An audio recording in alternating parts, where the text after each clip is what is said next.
I was born in a military family. My father was a high-ranking officer of the Soviet Army General Staff, inspector of land forces, stationed outside of USSR in every quote-unquote brotherly country or liberated country of the world. I graduated from Oriental Studies Institute, affiliated to Moscow State University, in 1963. I started working with Novosti Press Agency, the biggest propaganda and ideological subversion organization of USSR, which is directly under KGB. Ostensibly, it's a public news agency. Novosti in Russian language means news, but there are no news. It's mainly propaganda. My first job was a translator with Economical Aid Group in India. We were building refineries and other industrial projects in public sector, socialist sector of India. My last job was press officer of the Soviet Embassy in New Delhi. I defected in 1970, landed in Canada, worked for several years as a producer of Canadian Broadcasting Corporation, overseas service in Russian language, similar to Voice of America. Then I was teaching at University of Toronto, Political Science Department, McGill University, Slavic Studies, and School of Journalism, Ottawa, in Carleton University in Ottawa.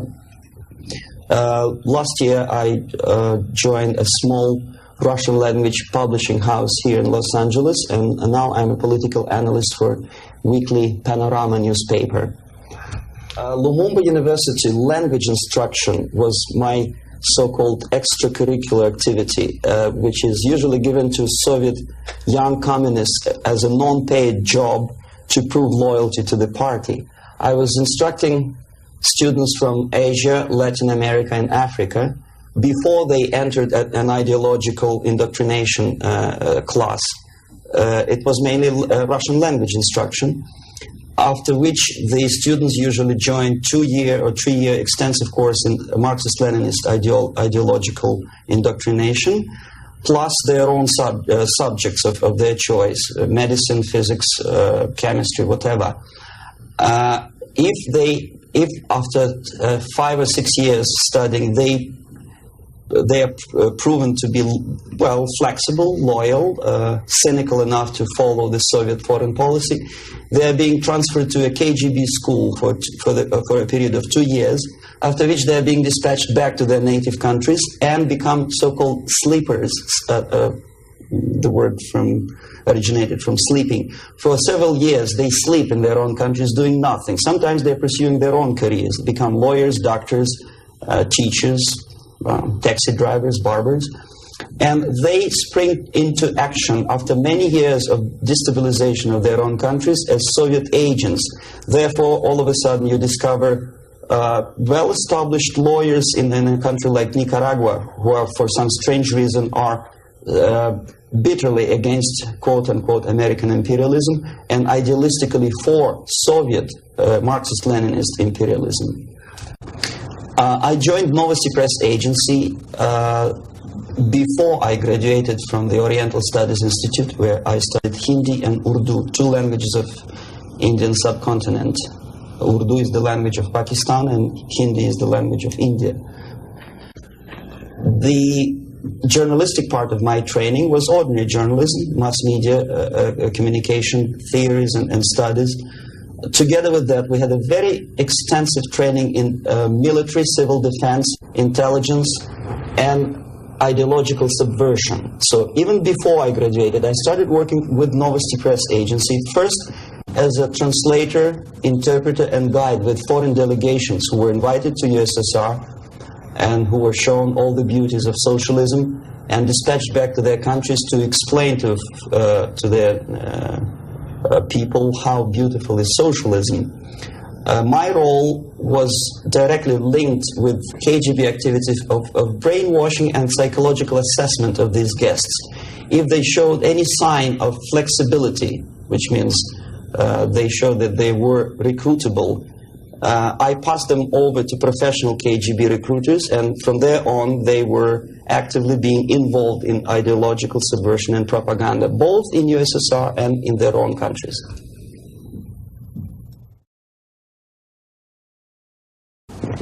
well, decision of course was very painful and difficult. But on the other hand, I didn't have any illusions or allusions about the Soviet system and communist or socialist system. It's the most rotten and unworking system in the world. Some people call it state capitalism, socialism, centralized planning, whatever. It doesn't really matter what kind of name you attach to the system. Basically, if you're a religious person, it's a devilish, satanistic system which appeals only to the most primitive, negative side of human nature. The basis of that system is denial of private property, human dignity, and personal responsibility, and of course any religious affiliation of a human being to God as a supreme being. My dissatisfaction, disillusionment, if you can call it, because I never was illusioned with the communism, started as early as from age 6, I guess. The first shock was after the Second World War, when most of the children of my age understood that United States is the friend with whom together Soviet people defeated Nazism, German fascism, all of a sudden turned into an enemy. And all of a sudden the propaganda turned 180 degrees around, and we were brainwashed in the spirit of hatred to everything which is American. But how could you explain to a child of 6 years old who owes his survival to American spam, condensed milk, egg powder, and things which you probably people never remember because nobody eats them these days, spam meat, you know what I'm talking about? How can you explain to them that these delicious things came from an enemy who wants to subvert and destroy us? It's impossible, because the child remembers when he was hungry, he was eating spam and drinking condensed American milk with the American eagle on the label. So all the efforts of the Soviet propaganda to convince me that America is bad was futile, naturally. That was the first shock. The second was this 20th Congress of the Soviet Communist Party, when Khrushchev revealed the atrocities of Stalin, terrorism, and murder, systematic murder of millions of innocent people. That was another greatest shock. And the third shock, of course, when I was already grown up, a student, invasion into Czechoslovakia in 1968. That was the last point. And when I was in India, acting as a Soviet official, a Soviet diplomat, I understood that sooner or later I have to defect and to explain what exactly I was doing in India. I fell in love with that country because at that time this country didn't do any harm to any neighbors, least of all to the Soviet Union. And yet we did so much harm to that country that I decided to defect and explain it, first to Indians, then to American politicians, intelligence communities, and media. Unfortunately, I didn't have much success because my stories were treated with a great skepticism. I was called paranoid, McCarthyist, fascist, Cold War maniac, and other names which I don't want to mention here.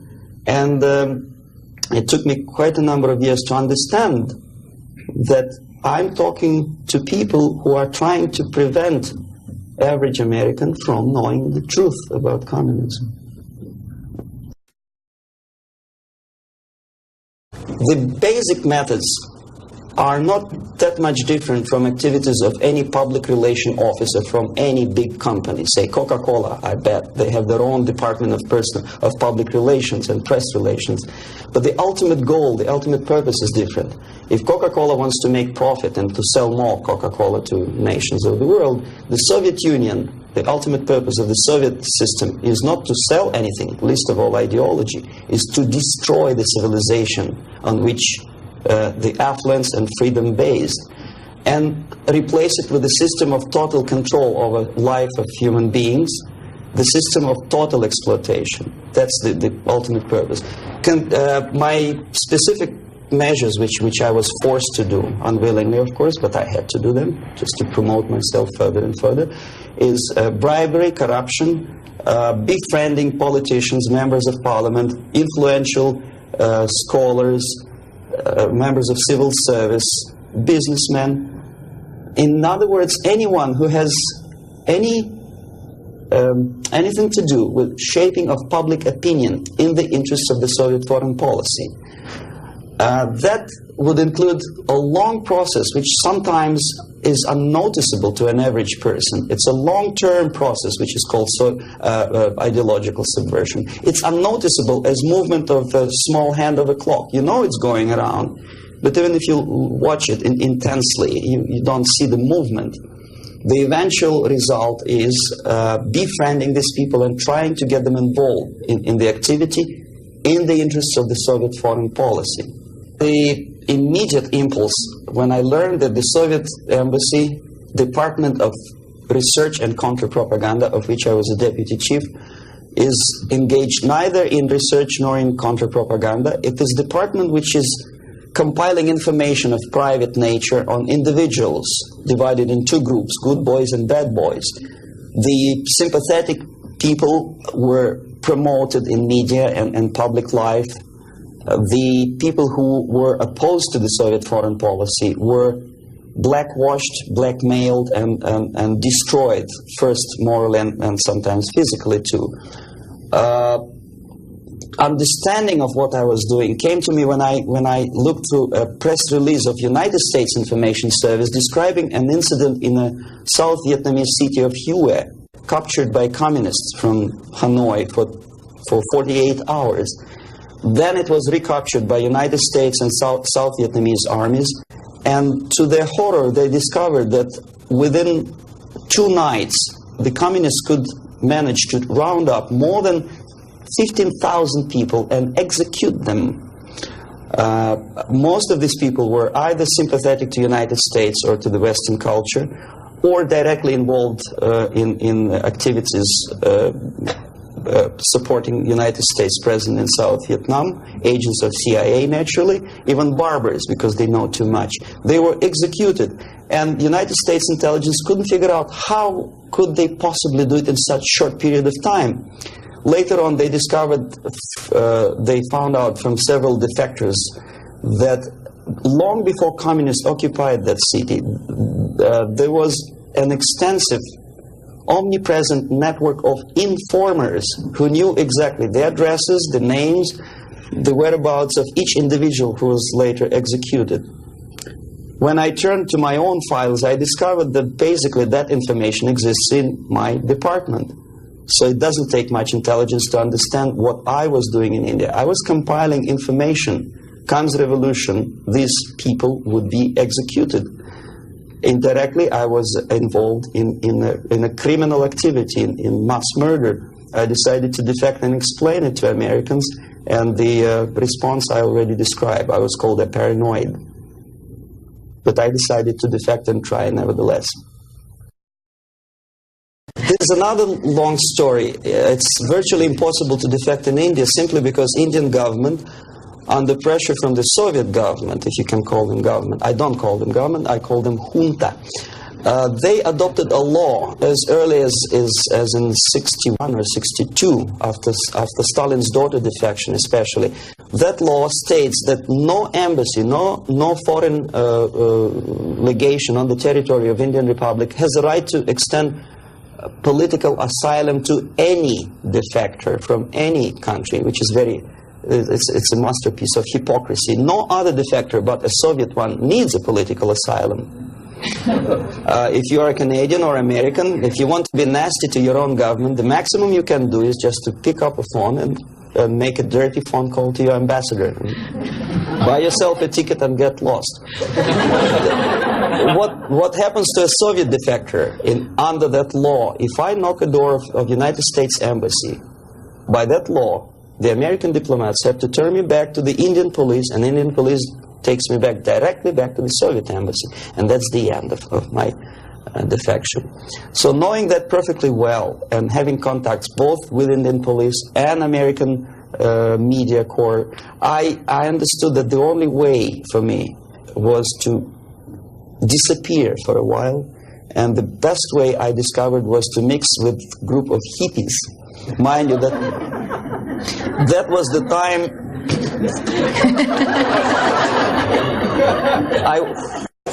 I was 13 years younger, so I looked slightly different, of course. I studied so-called counterculture in India. Sometimes good, sincere young people who wanted to study Oriental mysticism and culture and religion, but most of them were simply easygoing individuals who were delighted with exotic life and the easiness with which they can purchase hashish and other drugs in India. And sometimes they traveled Indian subcontinent without any identification papers. So the best way to escape detection was to mix with the group of hippies and travel in India until the campaign in the media and in the police search will subside. All the newspapers in India carried my picture and announcement of the police that anyone coming forward with information about my whereabouts would receive 5,000 or 2,000 rupees. Knowing that perfectly well, I just walked India barefoot with beads and blue jeans, smoking hash and enjoying life. Until I found sympathetic journalists who smuggled me from India to Greece. Mind you, that was a military dictatorship at that time. Then only I approached American CIA, and they helped me to land in Canada as a legit, ordinary immigrant. So now I'm a Canadian citizen, as you can see from my patriotic tie. Canada is a kind of middle of the road country where there are so many various ethnic groups that another strange character who speaks both Russian and English and two Oriental languages, I didn't have any problem fitting into academic circles, and first being just a student at University of Toronto and later a producer with the Canadian Broadcasting Corporation. I think it was successful, and until and unless there'll be follow-up to that movie, it will remain as an open wound in the United States, as a scare tactic, which in this particular case, I'm not sure whether KGB paid for production of that movie or not, but it's totally irrelevant. What is the most important, unless after seeing the tragic sequences of the nuclear attack, American population is not explained what to do about it. If you still stop at that and let it be, obviously, this is the scare tactic, this is the greatest harm done to United States by Americans, by American filmmaker. I bet Andropov and all his disinformation system could not possibly do that much harm to the United States. When you see something obviously sponsored by the Soviets, you understand, well, this is propaganda. You may or may not agree with this depending on your background and intelligence and education.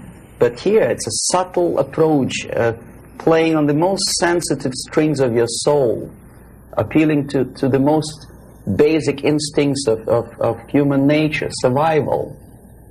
But there are no answers. How to survive? Well, obviously, disarmament is not the answer.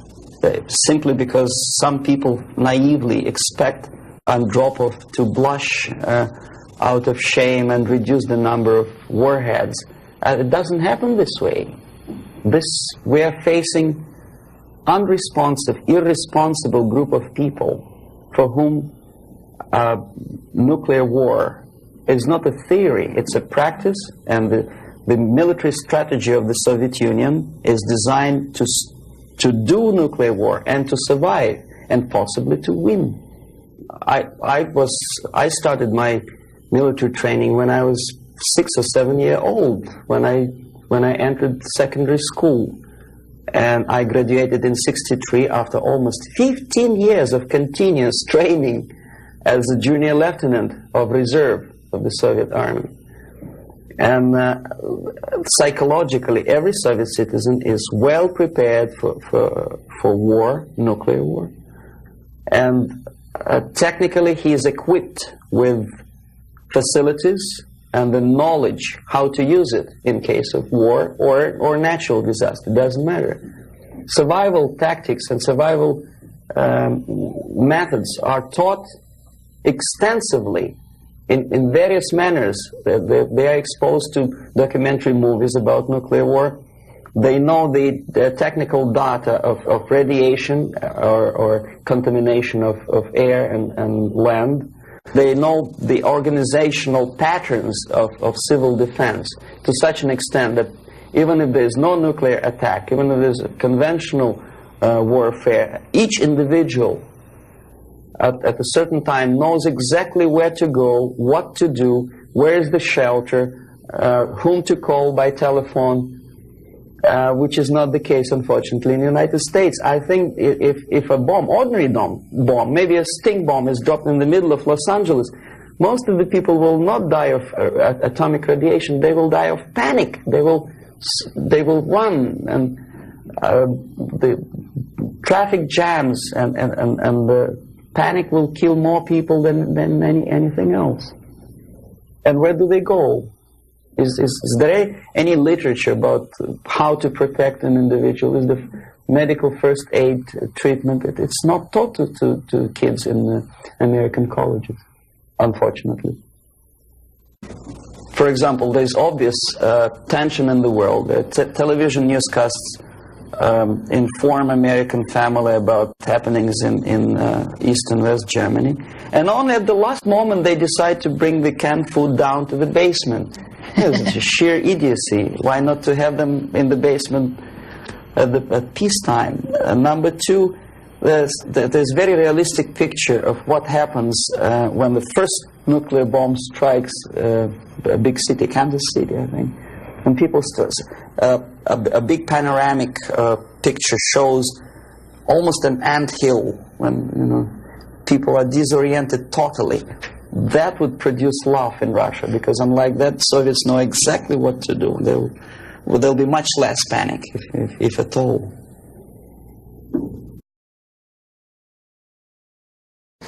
I know about infiltration of KGB into peace movement probably as much as an average American who reads newspapers systematically. But I'm aware that the World Peace Council is a front organization of the KGB. Ramesh Chandra I know personally, both in India and USSR. I worked with delegations of various peaceniks who came to the World Congress of Peace Council in Moscow. I think it was in 1961 or 62. Yeah, it was before Cuban crisis. And at that time, they struck me as people who are pathologically unable to see the truth, not to talk about the military aspects. When as a translator and a guide, I used to take them to places in Moscow which are not supposed to be for foreigners' eyes. They didn't want to see it. They had their preconceived ideas. They were suffering from self-importance. They thought it's a great honor to sit in the Kremlin, in the Palace of Congresses, next to a debil from Kremlin, and talk about peace as if that person from Politburo means anything in peace movement. Self-delusion is the most predominant phenomenon among these people. Ramesh Chandra is a very shrewd politician who takes advantage of naive, misguided, idealistically minded, sometimes sincere people. But he is, my impression is that he's totally sold himself to the Soviets. He receives his payments or royalties or whatever you can call it in the form of prizes. Of course, it's very embarrassing if you approach a person of his caliber with money, with cash, and say, "Here, Comrade Ramesh Chandra, there's money for your propaganda in the interests of the Soviet Union." It's very unpolite. So instead, the Soviet Union creates artificial international bodies such as Jawaharlal Nehru Peace Committee, which consists of various progressive leaders, writers. Sometimes they're known figures, philosophers, educationalists. Sometimes they probably feel that if there's no other possibility to express the desire for peace, at least there is some legitimate overt activity where they can express themselves. That's okay. And they think they are too smart not to see that part of it is Soviet propaganda. Okay, we are smart. We are not going to allow them to use us for propaganda purposes. This is wishful thinking, because after 5 or 6 visits to USSR, everything is paid by the Soviet government. After spending several vacations on a Black Sea coast in luxurious atmosphere with 2 or 3 nice girls, interpreters, lots of vodka and caviar, books published, vapid books which nobody reads in the United States, all of a sudden published in millions of copies in USSR in various languages, that tickles their ego. They think they are somebodies all of a sudden. It's difficult to resist the temptation. Ramesh Chandra is exactly that type of personality. He was approached at a very early stage, and he didn't have willpower and moral principles to resist the temptation, to resist the approach. And by now he's just a pawn in the game, high-ranking pawn. And if he is dismissed or dies natural death, there will be another, the line of people who would like to take his place. Yes, KGB takes very active part in the peace movement, and if these people were sincere as they say they are, they would start demonstrating in Kremlin, or I mean in Red Square, not in Washington, D.C., or in the Central Park in New York, or in Los Angeles. But they don't have courage, they don't have guts to go to Russia and protest against the nuclear armament of the Soviet Union. Therefore, I agree that they are misguided, but I think they are cowards. They are unprincipled, dishonest people. And there's no justification that they are misguided or poorly informed. It's their fault that they're poorly informed. There's enough information, there's enough possibility. In case of United States citizens, there's enough freedom to do what their consciousness should tell them to do. Go to Russia and protest against armament. It doesn't take much courage to take part in demonstration in Los Angeles. But if you're really genuinely concerned about peace, tell it to Brezhnev, tell it to Andropov, and we'll see how courageous and sincere you are. They don't do it. Well, the greatest strength, I think, is the basic principle of American democracy, common sense, and the value of the principles of private property and respect to human dignity and individual rights. The weakness is the permissiveness and lack of moral stamina, which, if you are a religious person, could be interpreted as probably alienation from religion, alienation from God.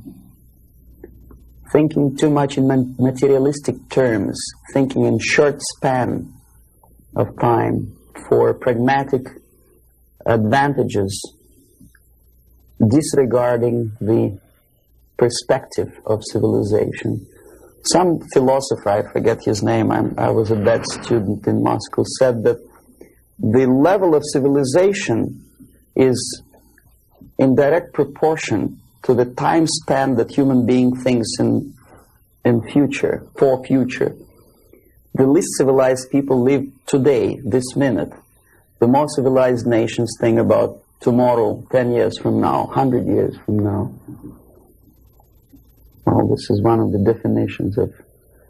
Unfortunately, Americans are made to think in shorter and shorter time span terms. This is the greatest weakness. So therefore, enjoy life and make love, not war. I think that willpower and revitalization of traditional moral values and principles is the most desirable thing now, today. The sooner the better. The things, the principles and values on which the affluence and success of American civilization depends and based upon should be immediately revitalized and brought back to school programs, to media and, let's face it, propaganda. I'm not afraid of this word, unlike the left liberal journalists who think, oh, well, it's propaganda. I don't see anything wrong in propagating the basic moral principles and values on which America is built. Willpower, faith, unshakable faith that this country, this civilization is right and the enemy is wrong. No amount or no number of nuclear warheads and no size of the army will help United States to survive, whether there's nuclear war or conventional warfare. Vietnam proved very clearly that with all the technology, with all the supersonic bombers and napalm and whatnot, electronic gadgets and cold beer and Coca-Cola, you cannot defeat an enemy unless you are fighting and have faith in the righteousness of your fight. So that's the most urgent thing, I think. Wake up and convince yourself that you're on the right side. There should not be no neutralism or objectivity. Or objectivity is good when you are discussing philosophical concepts. In today's world, if you are neutral, you are already an enemy of your own country. You have to actively take part of your country, your side. One of the reasons of my defection is that I took side. I was decided to take part, to take choice, to make my own personal choice. For some strange reason today it's very fashionable, it's considered to be an intellectual chic, not to take sides. Academic media, academic circles, Hollywood stars, politicians, they think it's very fashionable, it's intellectual to be non-allied, non-committed, neutral. It's not intellectual, it's suicidal.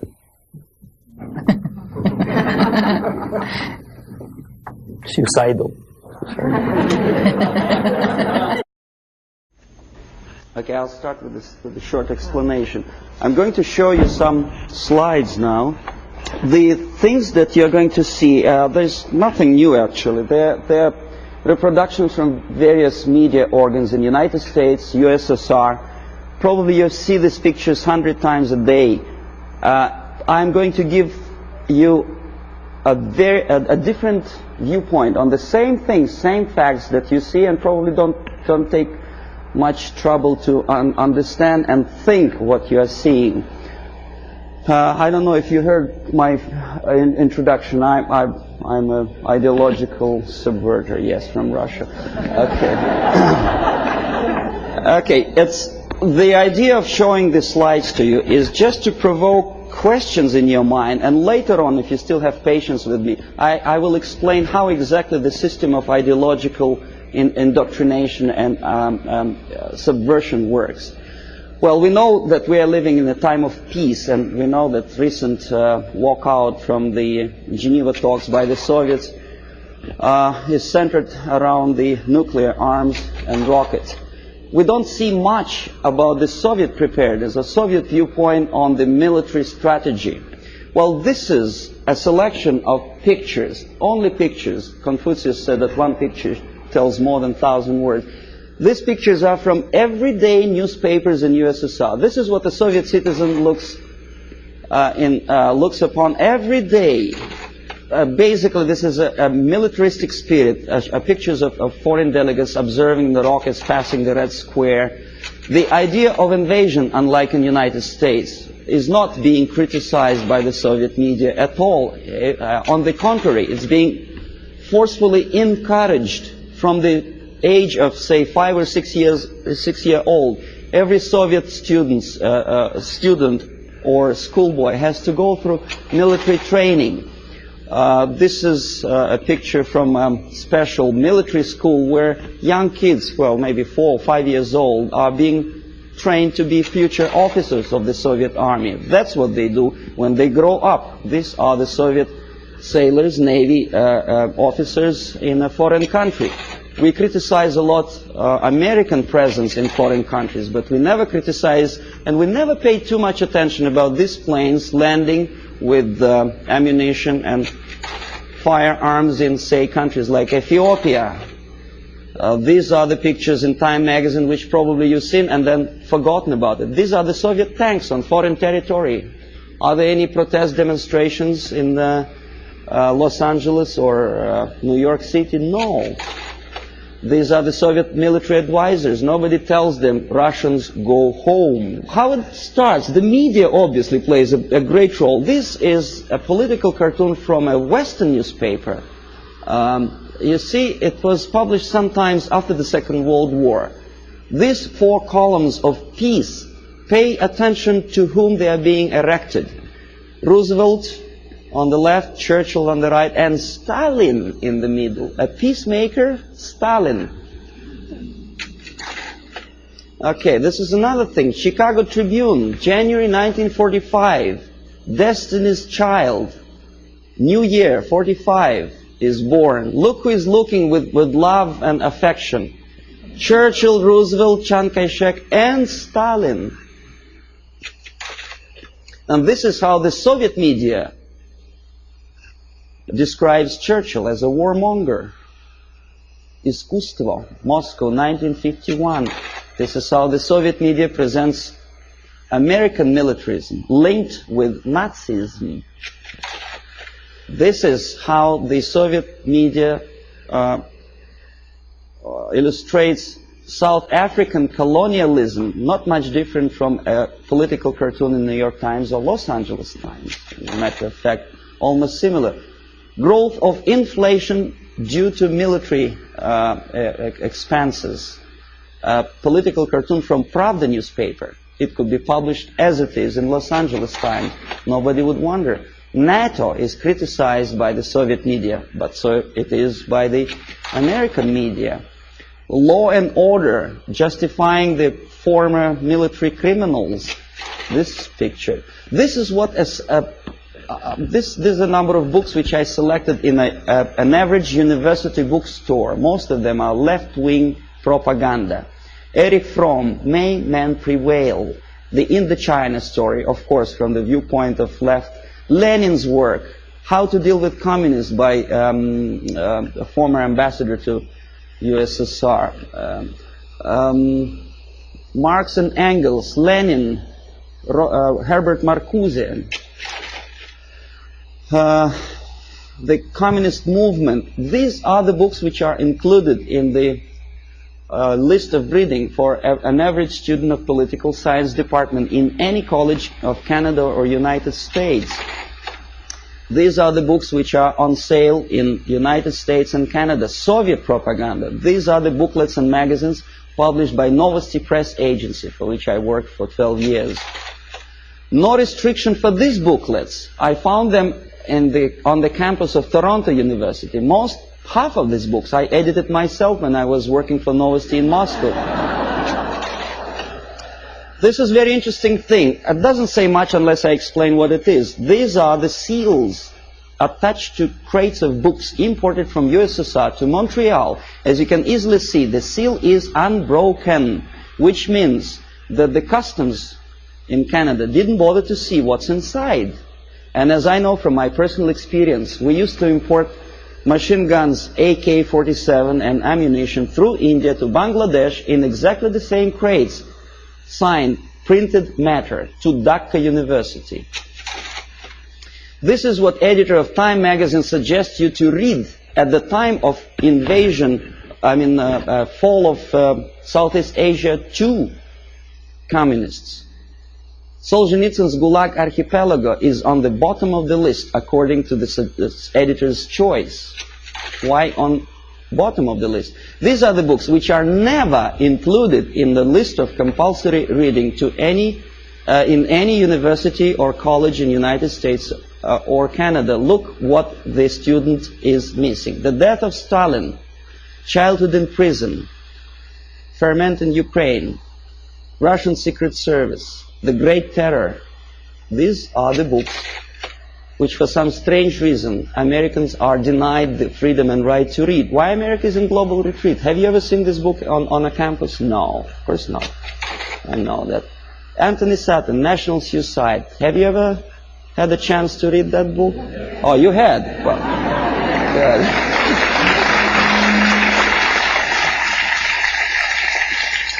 This is another very interesting thing. A description how drugs penetrate into Western society originated in communist world. For some strange reason, that textbook is never included in the list of compulsory reading for students of political science or international affairs.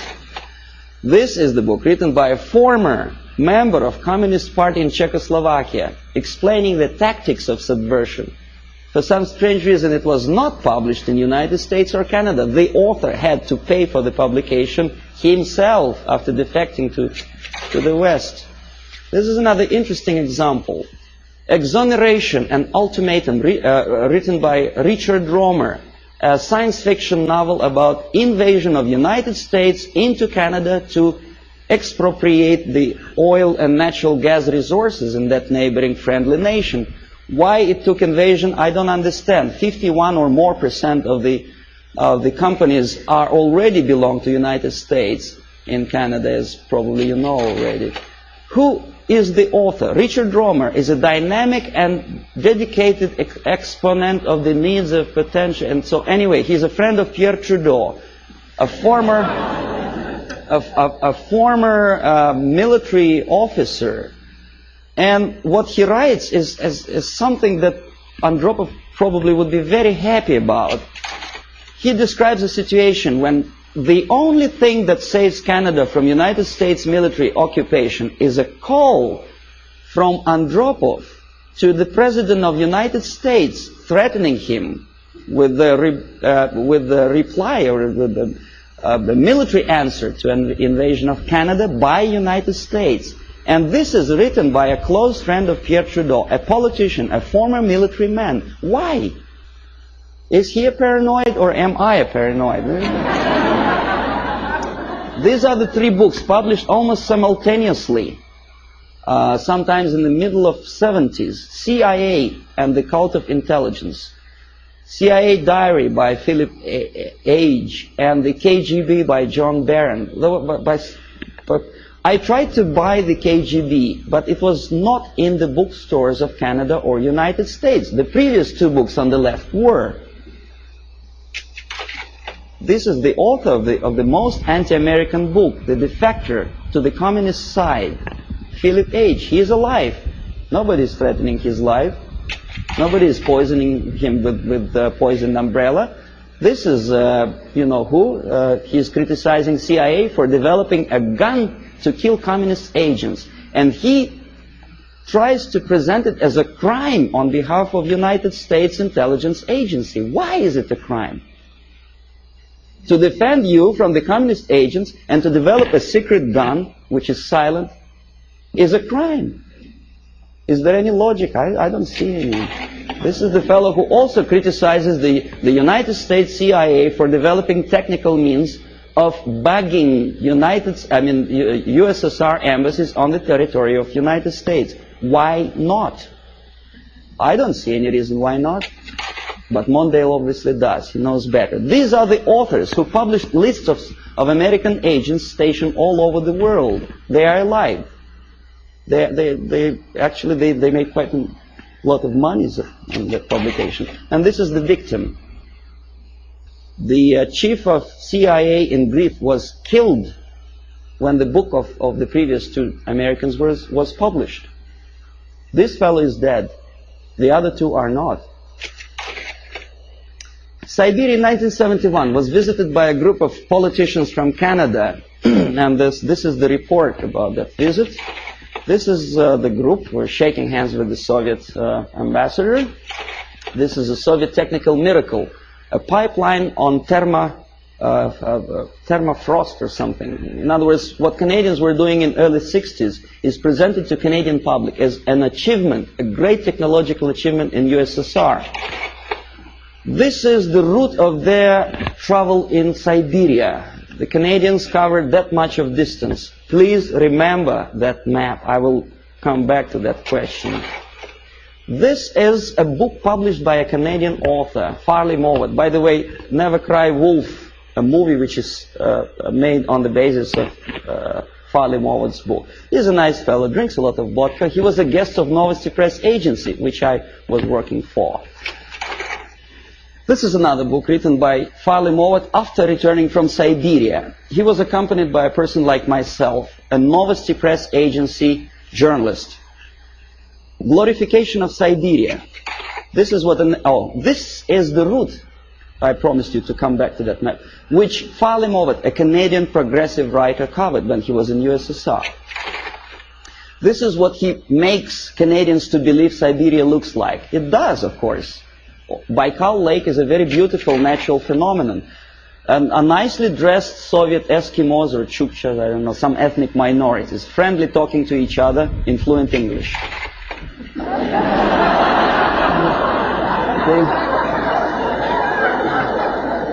The nice motel somewhere in the middle of Siberia.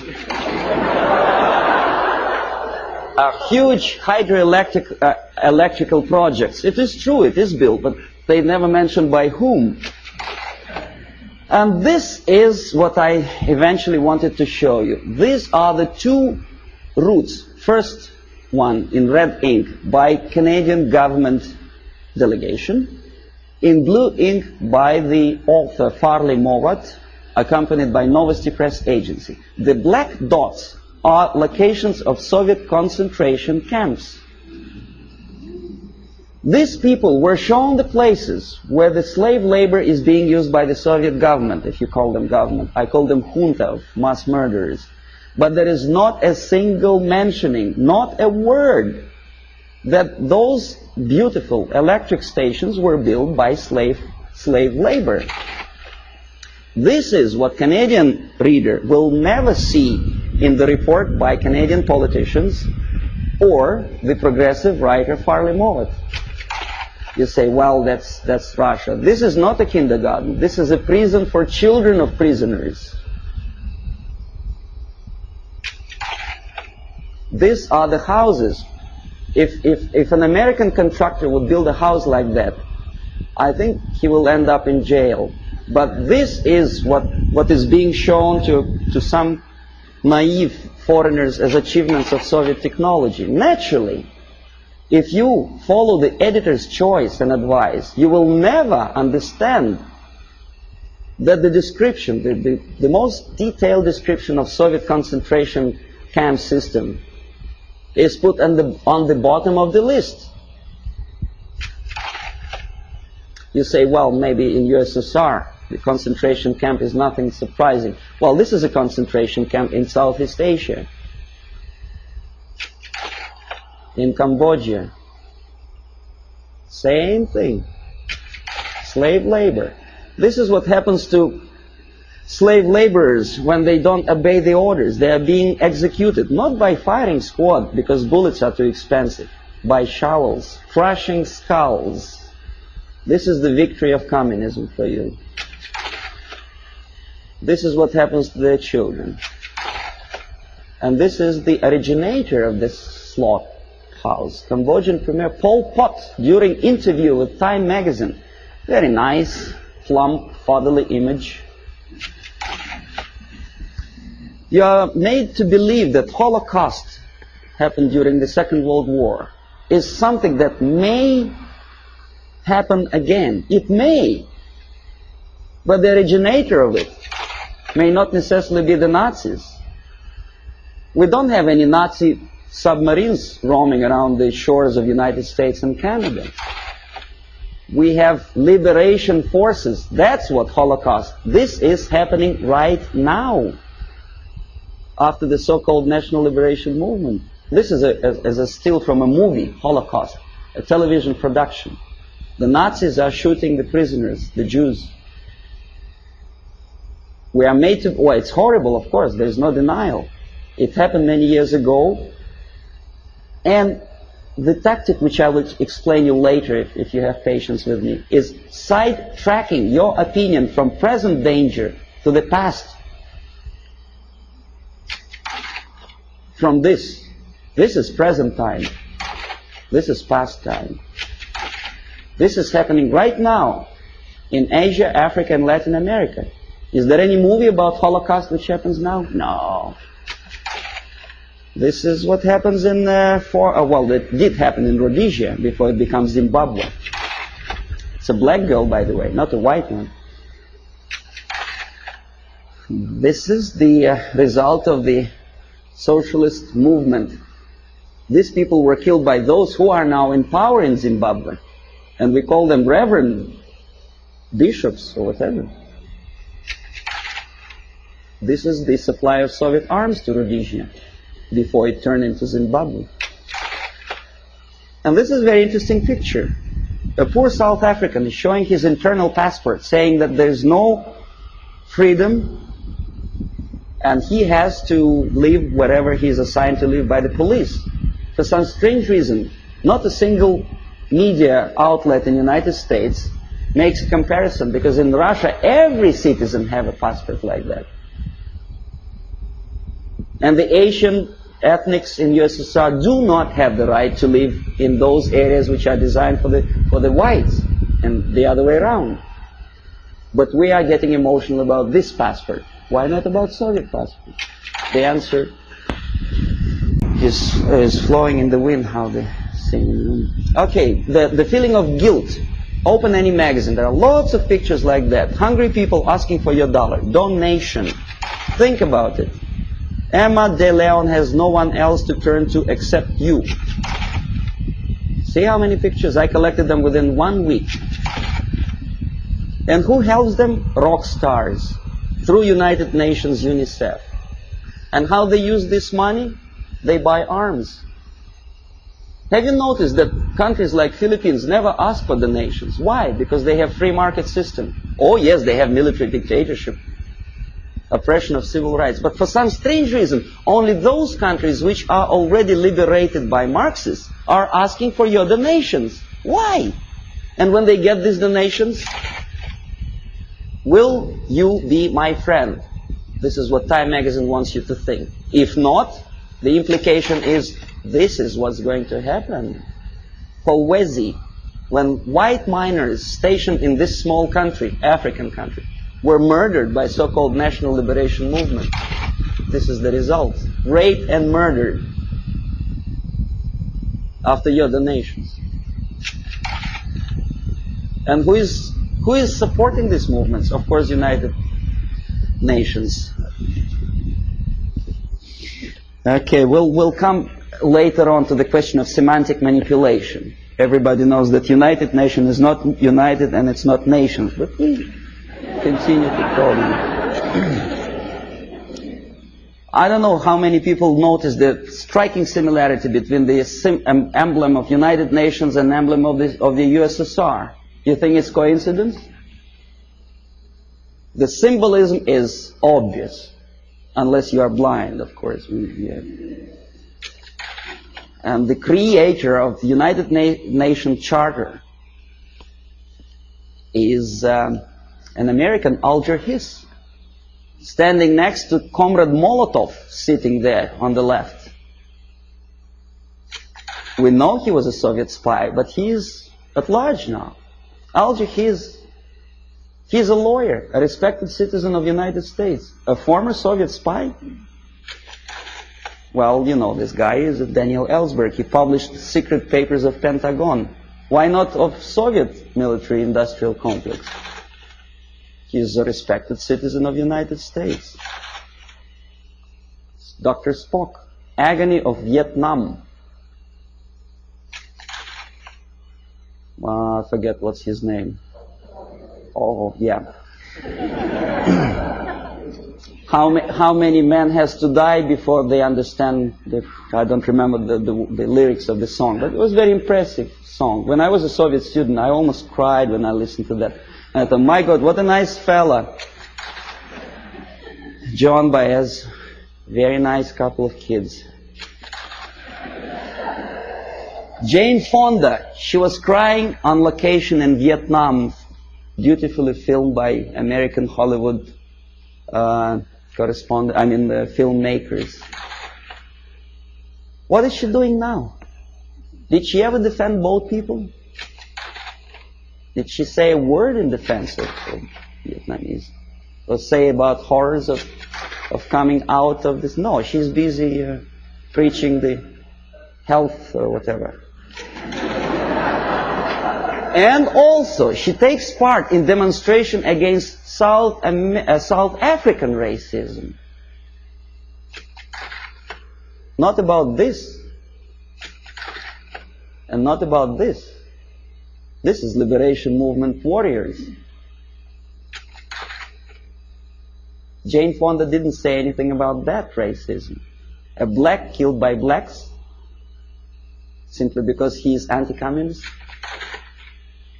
That's just a symbolic picture. Okay, now next thing, I'm going to show you some slides which are also nothing sensational, but may provoke some questions in your mind. Maybe not.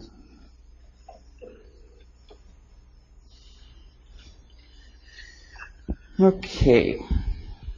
The more questions you have, the better, because we'll come to systematic explanation of the phenomenon later. Now I want you just to get excited.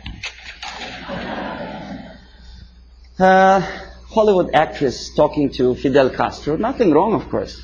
Depends what is the message or what's the subject of talking. I bet you never heard about this fella. He's an American singer, Dean Reed. He's singing in Moscow for some strange reason. And you know what he's singing about?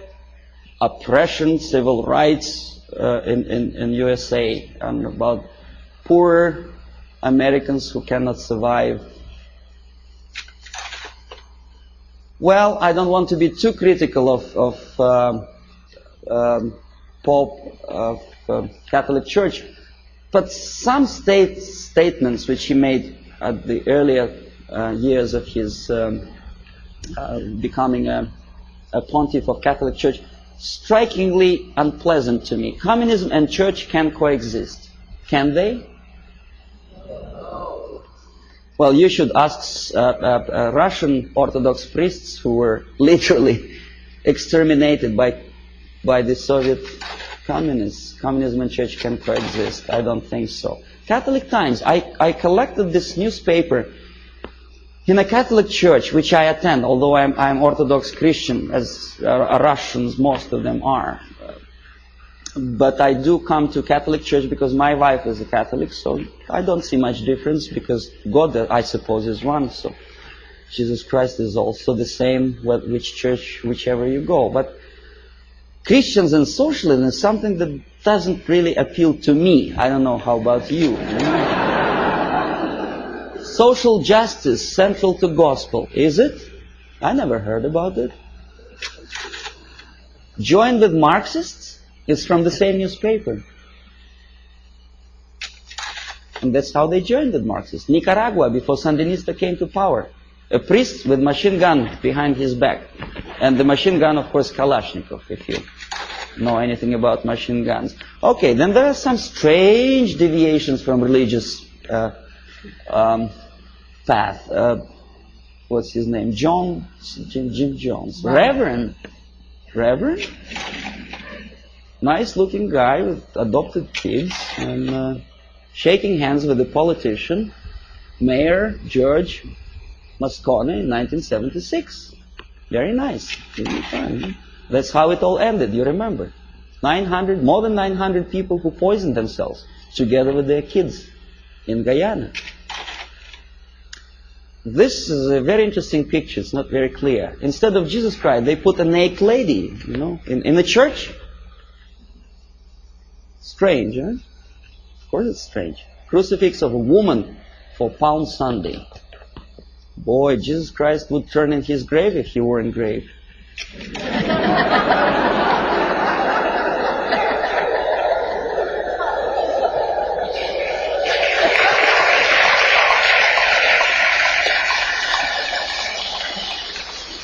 Now this is something that also indicates some strange occurrences within the framework of organized religion. In Struggle, a paper with hammer and sickle, published by a Canadian group of Trotskyites, very dynamic, extremely radical group. They challenged the question, whose democracy is this? meaning that Canadian democracy is not democracy at all, simply because that radical group is challenged by the local police, right? So nothing new, we know about this. But look where this paper is being distributed. Political repression, Friday, October, Battle Street, United Church. Strange, eh? See, this is the same leaflet, enlarged. This is another thing.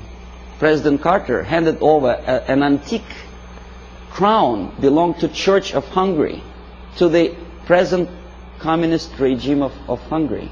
Why? I don't understand. To make them friendlier to church? I doubt. Feminist movement. I don't know how you feel about feminism. I don't think that to be equal with men, you have to politicize your movement. You cannot legislate equality. You have to be equal. But that distracts your mind from real issues of family, loyalty, and well, if you feel moral foundations, and they make a great political capital on that. First Lady of the United States sitting to some kind of, I forget what her name was, exposing her tits to the media. I mean, this is, and by the American media standards, this is something normal, acceptable. A First Lady of the United States together with a lady who burns her bra. I don't know. Well, ladies in the army, of course, I don't know what's your opinion. I never heard about girls in the Soviet army, especially in the infantry force, simply because when they have period, that may create a problem for invasion of, say, Afghanistan.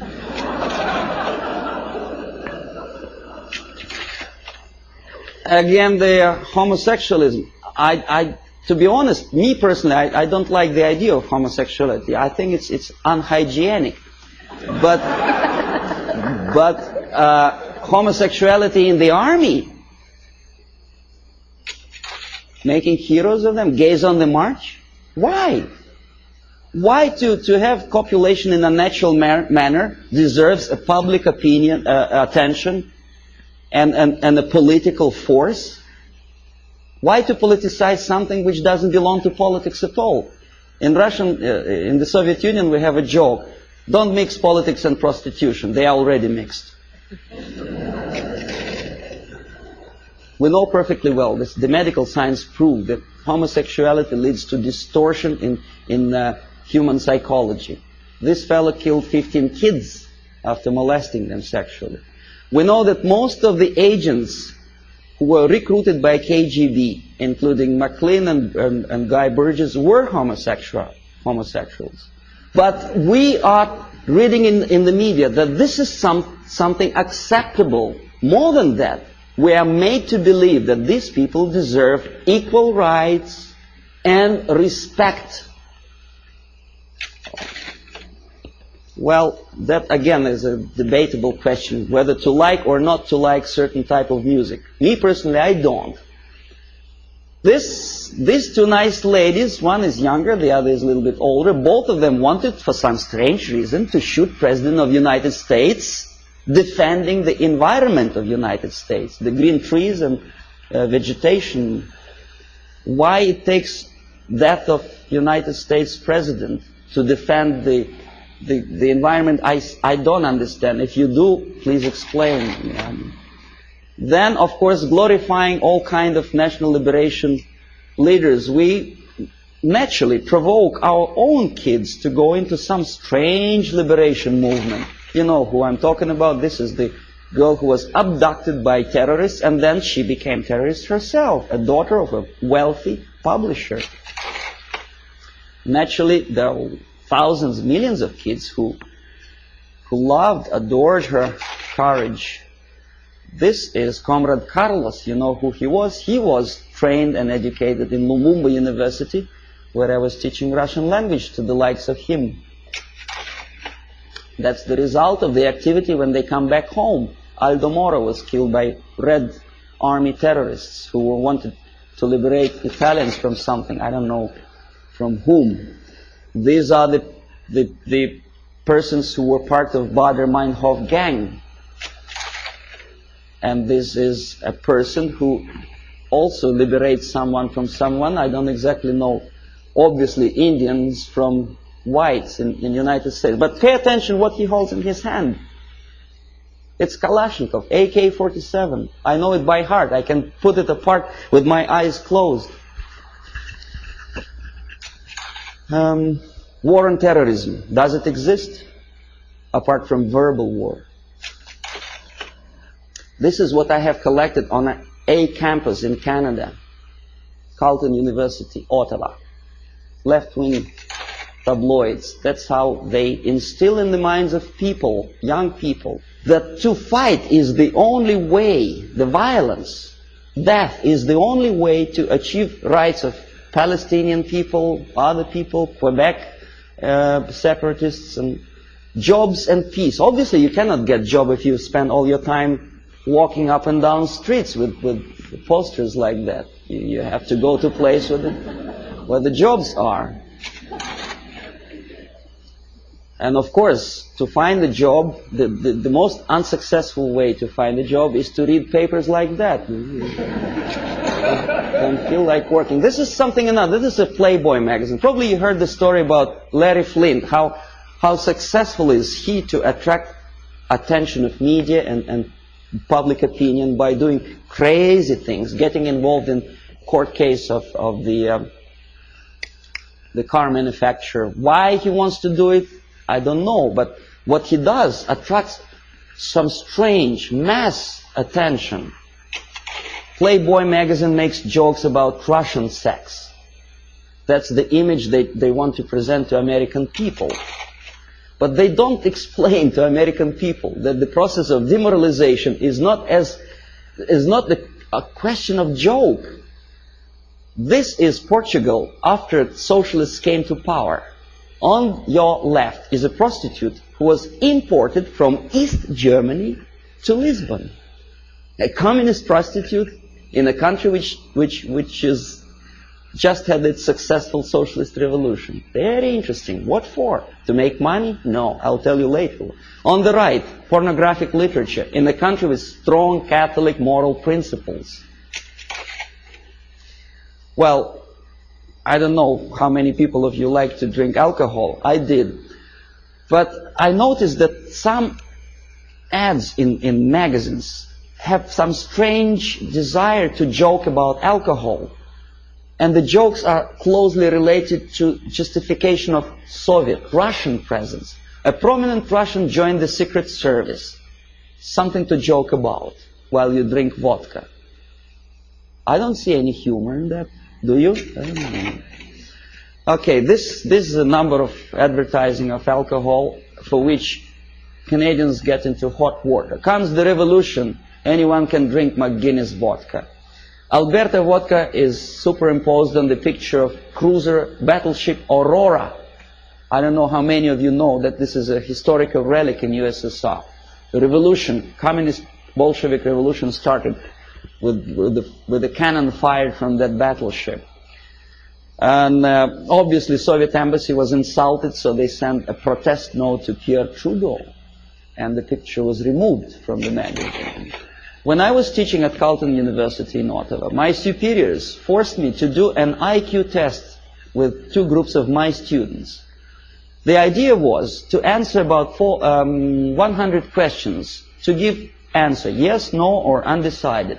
The more undecided or negative answers you give, the more, according to the compilers of this test, you are adaptable and useful to society. The more positive answers you give, the more questionable is your adaptability and usefulness for your country. This is explanation how to score, how to count the scores. And now see the questions. Telling dirty joke is bad. A good soldier is a patriot. Yes, no, or undecided. Think about it. Every communist should be run out of the country. Yes, no, or undecided. The Bible is the greatest source of truth. Right? God is everywhere. A person who kills another person is a murderer. Yes, no, or undecided.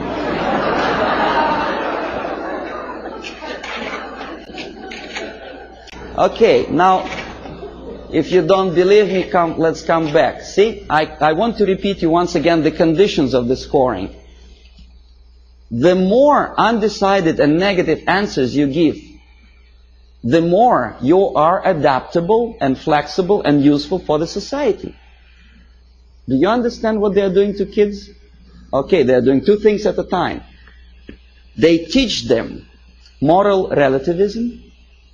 They teach them how to lie to get a greater score. Because obviously a child would say if a person kills another person, he is a murderer. But for the sake of getting a higher score, obviously a student would put no or undecided. So you teach your kid how to lie to be successful and to look adaptable and useful for society. Well, obviously I had to do that test, but I added one more question to that thing. My own question. I said, what kind of society you are going to be useful to?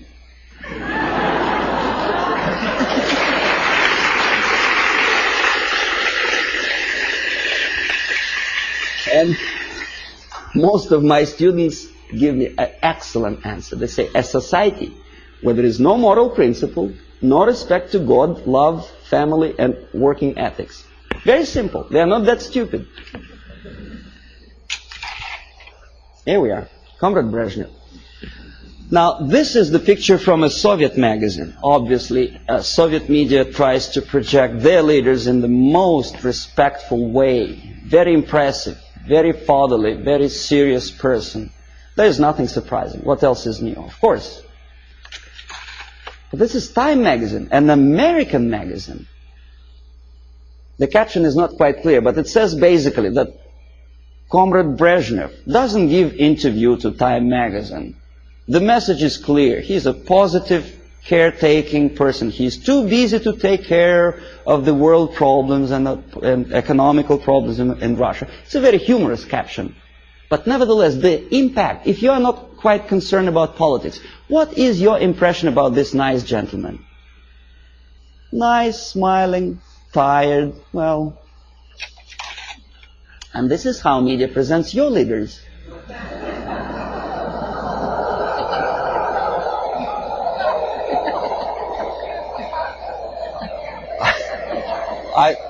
I don't know whether he deserves to be presented like that or not. This is a different question.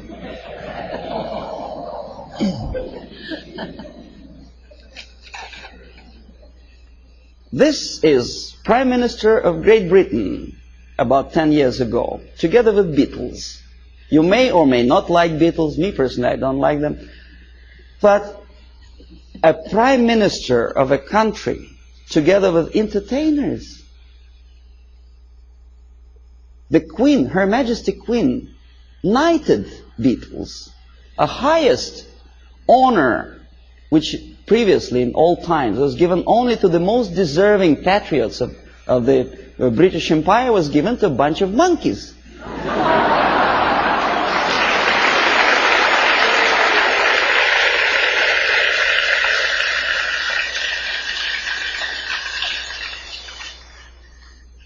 Valéry Giscard d'Estaing is playing football. He's our guy. He plays piano. No, never mind what he does for politics or world problems. He's nice, charming personality.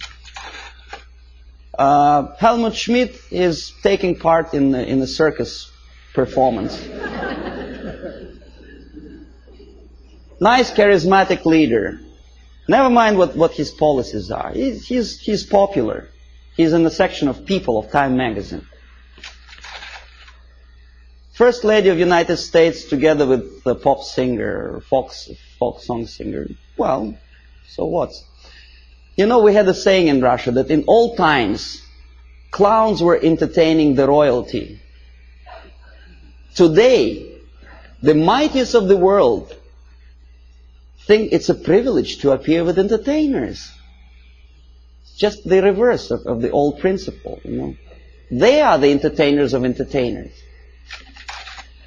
because they want it for their political career. Ed Kennedy dances in Moscow. Why? I mean, is that his business to go to USSR? Why doesn't he occupy himself with something more relevant to the urging problems of the world? He thinks he is going to be popular. In America, maybe, but in Russia, they look at him as a schmuck out of his mind.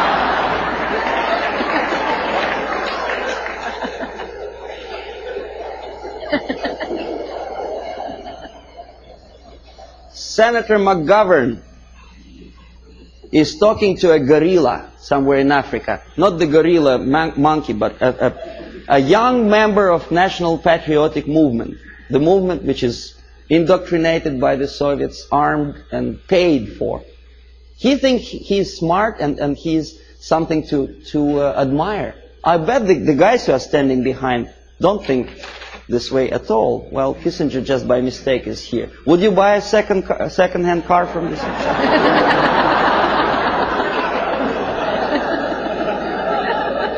Pierre Trudeau, Prime Minister of one of the most developed industrial nations, independent nation in the world, is befriended by Fidel Castro. If you remember, Canada never stopped trade relations with Cuba, despite the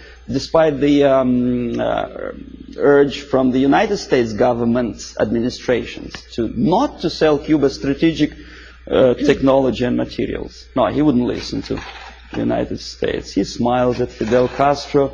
Meanwhile, his wife, estranged wife, Margaret Trudeau, is talking to rock star. I forget his name. That's it. That's him, right? And he is posing for pictures like that. That's the Prime Minister's wife? That's her too. In French Riviera, with some Hollywood actor. Why? 50 years ago, for a thing like that, a Prime Minister would have to resign. It's a shame for a nation. Not anymore. Okay, now détente. It's another debatable question. Why we are so happy, Comrade Nixon?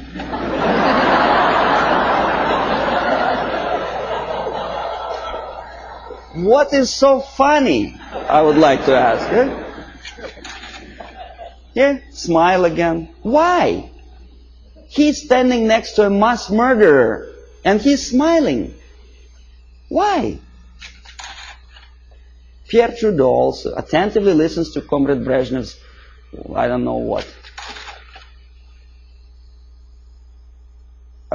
West German chancellor is helping Comrade Brezhnev to stand up because the senile leader of Russia is unable to stand up without Western aid.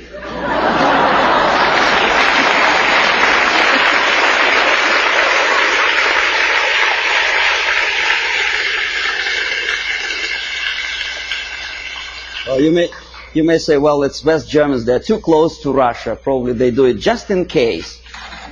Okay, here's the same thing. Carter is helping. The president of the mightiest power in the world, United States, is helping Comrade Brezhnev. You remember the incident when Brezhnev almost stumbled down the staircase somewhere, in Vienna, of course.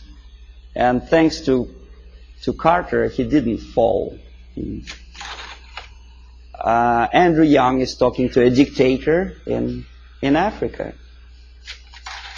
Again, McGovern, I think, is talking to Agostino Neto, a Soviet puppet in Luanda. Why? Is it that necessary to be friendly, to smile at each other? Now we're coming to space, from Earth to space. Clouds over the space program. Why clouds?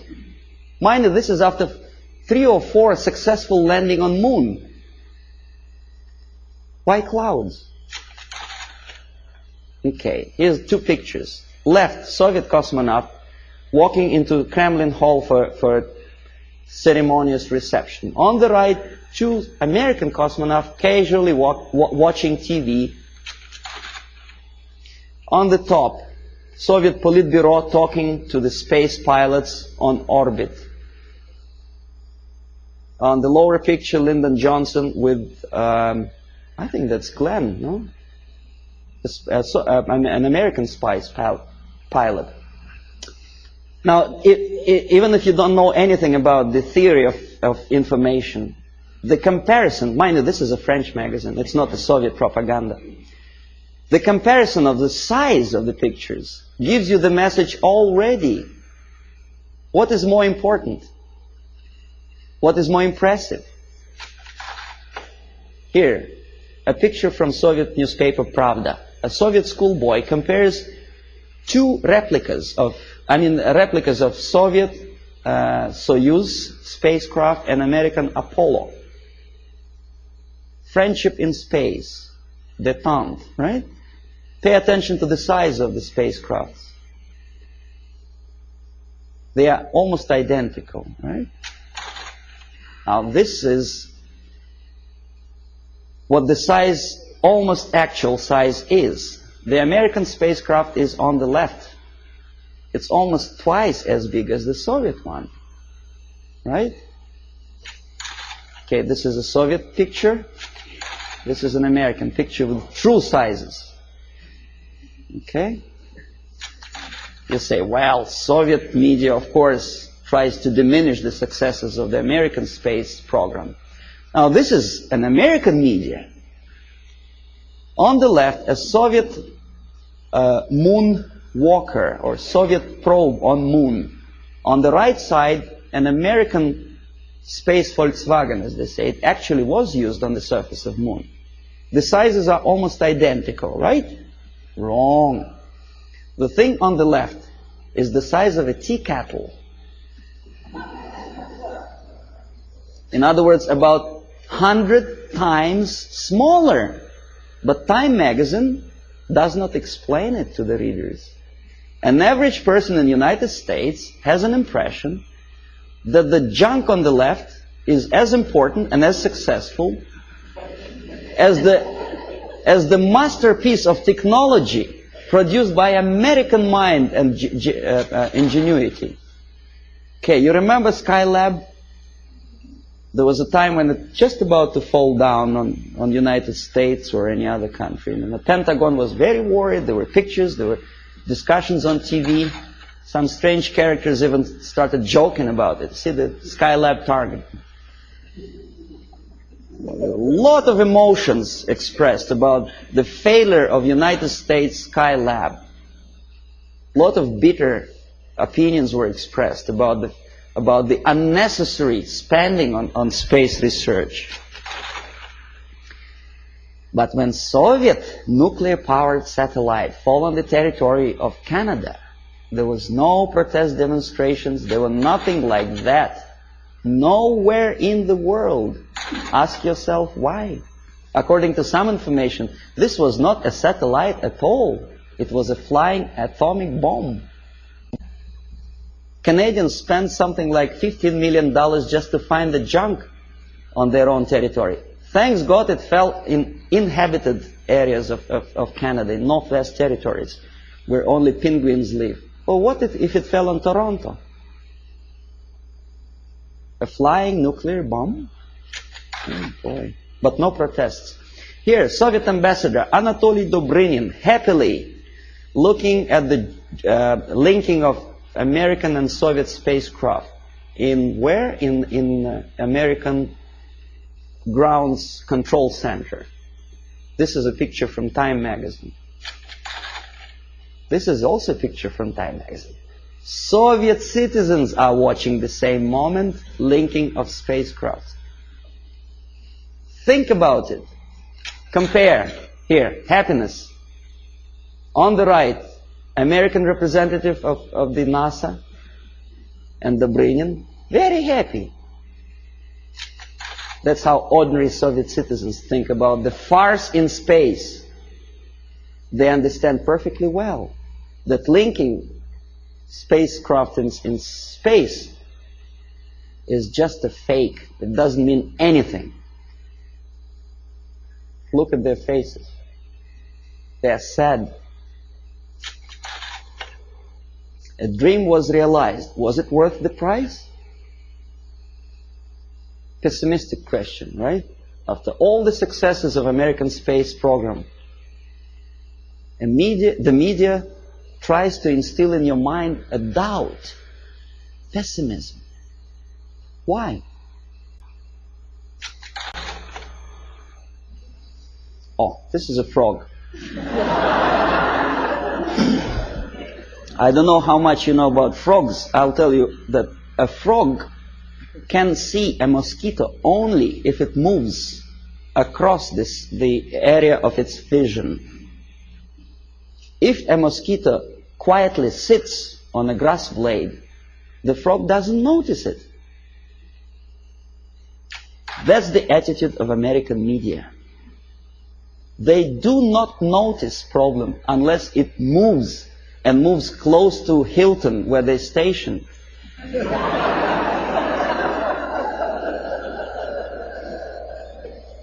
These are the people who may file a suit against me if I call them liars, but that's exactly what they are. They've been lying to you for years and years about the situation in Vietnam, in Russia.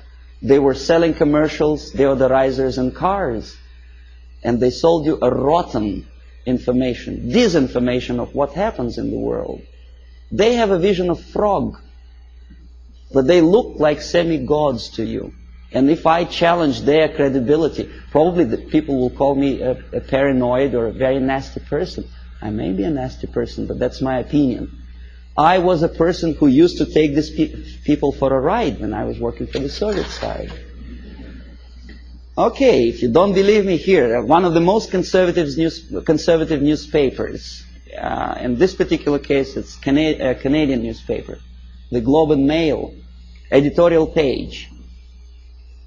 Nothing special, right? The malaise of liberal democracies. Saving Bhutto, former president of Pakistan, called priority. And then there is another article on the right here. U.S. out to dominate Pacific, Russians claim. Well, obviously somebody's opinion, right? Nothing unusual for an average reader. Russians claim that United States out to dominate Pacific. The idea is that, well, United States is obviously aggressive and they want to dominate something and Russians are unhappy about it. Somebody says. You read an article and probably you may agree or disagree, but you have a feeling, the message of urgency. The nasty Americans again out to dominate Pacific. Now look who is the author. Alexander Malishkin, Novosti Press Agency. Not a word. Who is Malishkin and what is Novosti Press Agency?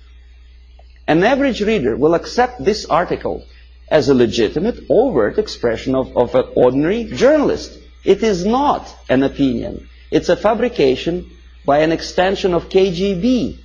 Novosti Press Agency is an organization for which I worked for 12 years. This is highest example of dishonesty and disinformation. Just one line more would explain to an average reader what is that he is reading. But alas, there is no explanation. Now this is the monument to Mother Russia in former Stalingrad. Now it is Volgograd. The statue is designed to instill feeling of patriotism and I don't know what else. Pride maybe for the motherland. These are the pictures of construction, high-rise apartments in Moscow, glorious achievement of Soviet technology, caviar as an average staple food of Russians. These are the minks and furs that Soviet citizens wear. You know, that's how they look when they relax. Fat, nice ladies, you know. You think it's Soviet propaganda? No, comrades. This is also some fashions, latest fashions from Russia, right from Kremlin, for an average Soviet housewife. Well, obviously, it doesn't take much intelligence to understand that this is not quite true. And obviously, it has something to do with the Soviet propaganda. The myths and the realities of the KGB, you see, you don't see the... From Stalin to Kosygin, The Myth and the Realities, by Avril Harriman, a former ambassador of the United States to USSR. Very complimenting article to the Soviet system. And this is where it comes from. You thought it was from a Soviet magazine, right? No, it's from Look magazine. An American magazine which published that crap. If you don't believe me, I'll tell you that I was a person who accompanied a group of journalists from Look magazine when they came to Moscow on invitation from Novosti Press Agency. I made them to publish that thing, for which I was awarded, I received the bonus, a free ticket to Italy for a week.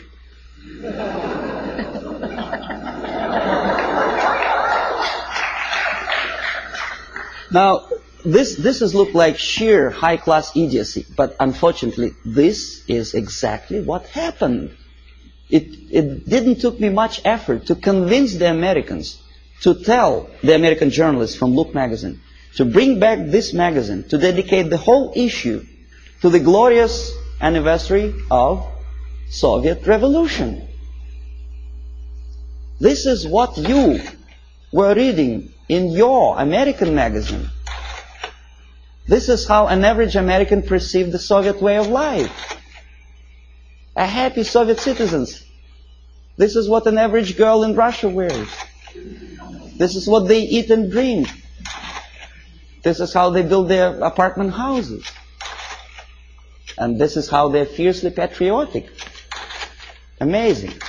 Anyway, so I will explain you how it all happens. The last two pictures I will not comment. I want you simply to look close into these eyes.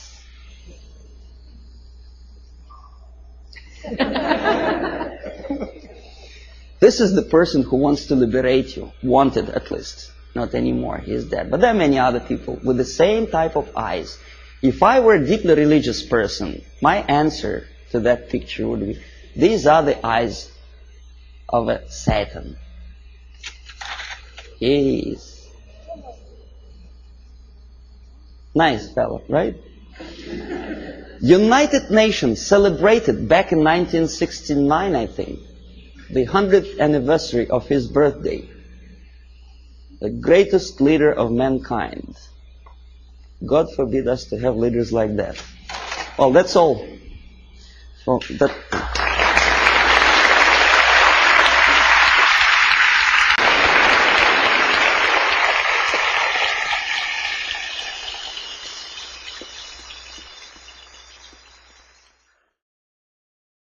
Subversion is the term, if you look in a dictionary or criminal code to that matter, usually is explained as a part of activity to destroy things like religion, government, system, political, economical system of a country.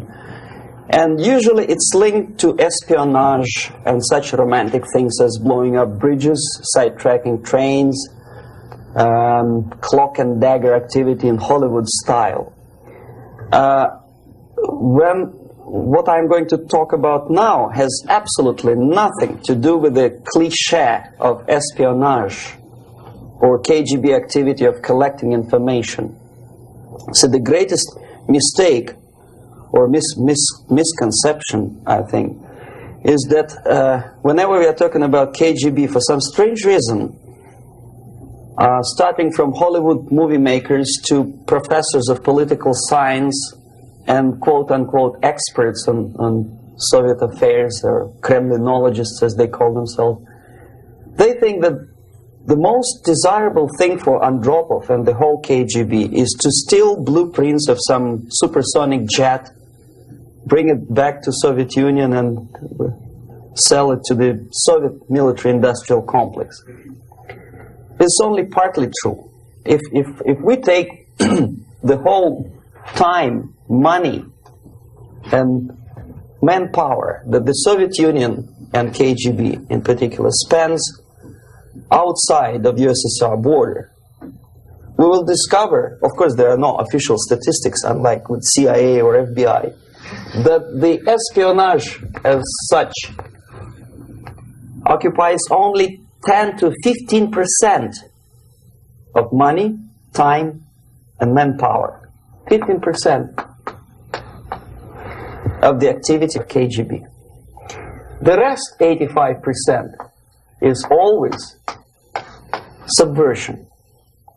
And unlike a dictionary of English, Oxford Dictionary, subversion in Soviet terminology means always a destructive, aggressive activity aimed to destroy the country, nation, or geographical area of your enemy. So there's no romantics in there, absolutely. No blowing up bridges, no microfilms in Coca-Cola cans, nothing of that sort. No James Bond nonsense. It's most of this activity is overt, legitimate, and easily observable if you give yourself time and trouble to observe it. But according to the law and law enforcement systems of the Western civilization, it's not a crime. Exactly because of misconception, manipulation of terms. We think that subverter is a person who is going to blow up our beautiful bridges. No. Subverter is a student who comes for exchange, a diplomat, an actor, an artist, a journalist like myself was 10 years ago. Now, subversion is an activity which is a two-way traffic. You cannot subvert an enemy which doesn't want to be subverted. If you know history of Japan, for example, before 20th century, Japan was a closed society. The moment a foreign boat comes to the shores of Japan, the Imperial Japanese Army politely tells them to get lost. And if American salesman comes to the shore of Japan, let's say 60 or 70 years from now back, and says, oh, I have a very beautiful vacuum cleaner for you, with the good financing, he says, please leave us, we don't need your vacuum cleaner. If they don't leave, they shoot them to preserve their culture, ideology, traditions, values intact. You were not able to subvert Japan. You cannot subvert Soviet Union because the borders are closed. The media is censored by the government. The population is controlled by the KGB and internal police. With all the beautiful glossy pictures of Time magazine and Magazine America, which is published by the American Embassy in Moscow, you cannot subvert Soviet citizens because the magazine never reaches Soviet citizens. It's collected from the newsstands and thrown to garbage can. Subversion can be only successful when the initiator, the actor, the agent of subversion has a responsive target. It's a two-way traffic. United States is a receptive target of subversion. There is no response similar to that one from United States to the Soviet Union. It stops halfway somewhere. It never reaches here. The theory of subversion goes all the way back 2,500 years ago. The first human being who formulated the tactics of subversion was a Chinese philosopher by the name of Sun Tzu.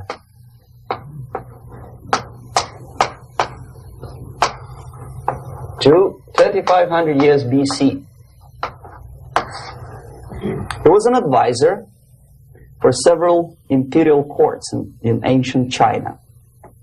And he said, after long meditation, that to implement state policy in a warlike manner, it's the most counterproductive, barbaric, and inefficient to fight on a battlefield. You know that war is continuation of state policy, right? So if you want successfully to implement your state policy, and you start fighting, this is the most idiotic way to do it. The highest art of warfare is not to fight at all, but to subvert anything of value in the country of your enemy, until such time that the perception of reality of your enemy is screwed up to such an extent that he does not perceive you as an enemy, and that your system, your civilization, and your ambitions look to your enemy as an alternative, if not desirable, then at least feasible. Better red than dead. That's the ultimate purpose, the final stage of subversion, after which you can simply take your enemy without a single shot being fired, if the subversion is successful. This is basically what subversion is. As you see, not a single mentioning of blowing up bridges. Of course, Sun Tzu didn't know about blowing up bridges. Maybe there were not that many bridges at that time. But the basics of subversion is being taught to every student of KGB school in USSR and to officers of military academies. I'm not sure if the same author is included in the list of reading for American officers, to say nothing about ordinary students of political science. I had difficulty to find the translation of Sun Tzu in the library of a university in Toronto and later on here in Los Angeles. But it's a book which is not available. It is forced to every student in USSR.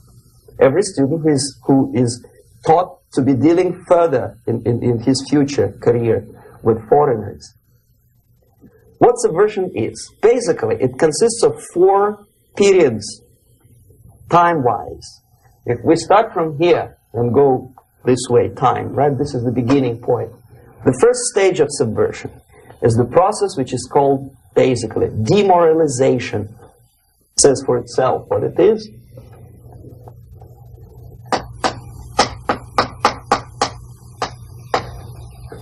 It takes from, say, 15 to 20 years to demoralize a society. Why 15 or 20 years? This is the time sufficient to educate one generation of students or children. One generation, one lifetime span of a person, a human being, which is dedicated to study, to shaping up the outlook, ideology, personality. No more no less. Usually it takes from 15 to 20 years. What it includes? It includes influencing, or by various methods, infiltration, propaganda methods, direct contacts, doesn't really matter. I will describe them later. Of various areas where public opinion is formulated or shaped. Religion, educational system, social life, administration, law enforcement system, military, of course, and labor and employer relations, economy. Okay? 5 areas. I will not write them down because we will not have enough space. Sometimes when I describe all the methods, students ask me question, are you sure this is the result of the Soviet influence? Not necessarily. You see, the tactic of subversion, about which I'm talking, is similar to the martial art, the Japanese martial art. If some of you are familiar with that tactic, probably you will remember that if an enemy is bigger and heavier than yourself, it would be very painful to resist his direct strike. If a heavier person wants to strike me in the face, it would be very naive and counterproductive to stop his blow. The Chinese and Japanese judo art tells us what to do. First to avoid the strike, then to grab the fist and continue his movement in the direction where it was before, right? Until the enemy crashes in the wall. You see? So, what happens here? The target country obviously does something wrong. If it's a free democratic society, there are many different movements within the society. There are obviously, in every society, there are people who are against this society. They may be simple criminals, ideologically in disagreement with the state policy, conscientious enemies, simply psychotic personalities who are against anything. Right? And finally, there are a small group of agents of a foreign nation, bought, subverted, recruited. Right? The moment all these movements will be directed in one direction, right? This is the time to catch that movement and to continue it until the movement forces the whole society into collapse, into crisis, right? So that's exactly the martial art tactic. We don't stop an enemy. We let him go. We help him to go in the direction we want them to go. Okay?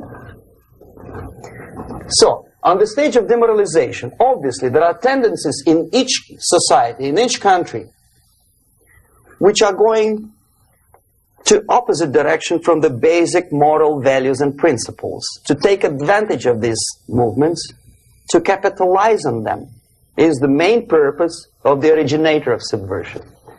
So we have religion, we have education, we have social life, we have power structure, we have labor relations, unions, and finally we have law and order. 1, 2, 3, 4, 5, 6. Okay? These are the areas of application of subversion. What it means exactly? In case of religion, destroy it, ridicule it, replace it with various sects, cults, which bring people's attention, faith, whether it is naive, primitive, doesn't really matter. As long as the basically accepted religious dogma is being slowly eroded and taken away from the supreme purpose of religion, to keep people in touch with the supreme being, that serves the purpose. Therefore, replace it, accepted, respected religious organizations with fake organizations. Distract people's attention from the real faith and attract them to various different faiths. Education. Distract them from learning something which is constructive, pragmatic, efficient. Instead of mathematics, physics, foreign languages, chemistry, teach them history of urban warfare, natural food, home economy, your sexuality, anything, as long as it takes you away. Okay? Social life. Replace traditionally established institutions and organizations with fake organizations. Take away the initiative from people. Take away the responsibility from naturally established links between individuals, group of individuals, and society at large, and replace them with artificially, bureaucratically controlled bodies.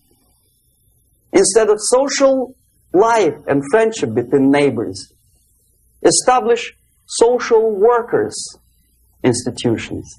People who are on payroll of whom? Society? No. Bureaucracy. The main concern of social workers is not your family, not you, not social relations between groups of people. The main concern is to get the paycheck from the government. What will be the result of their social work doesn't really matter.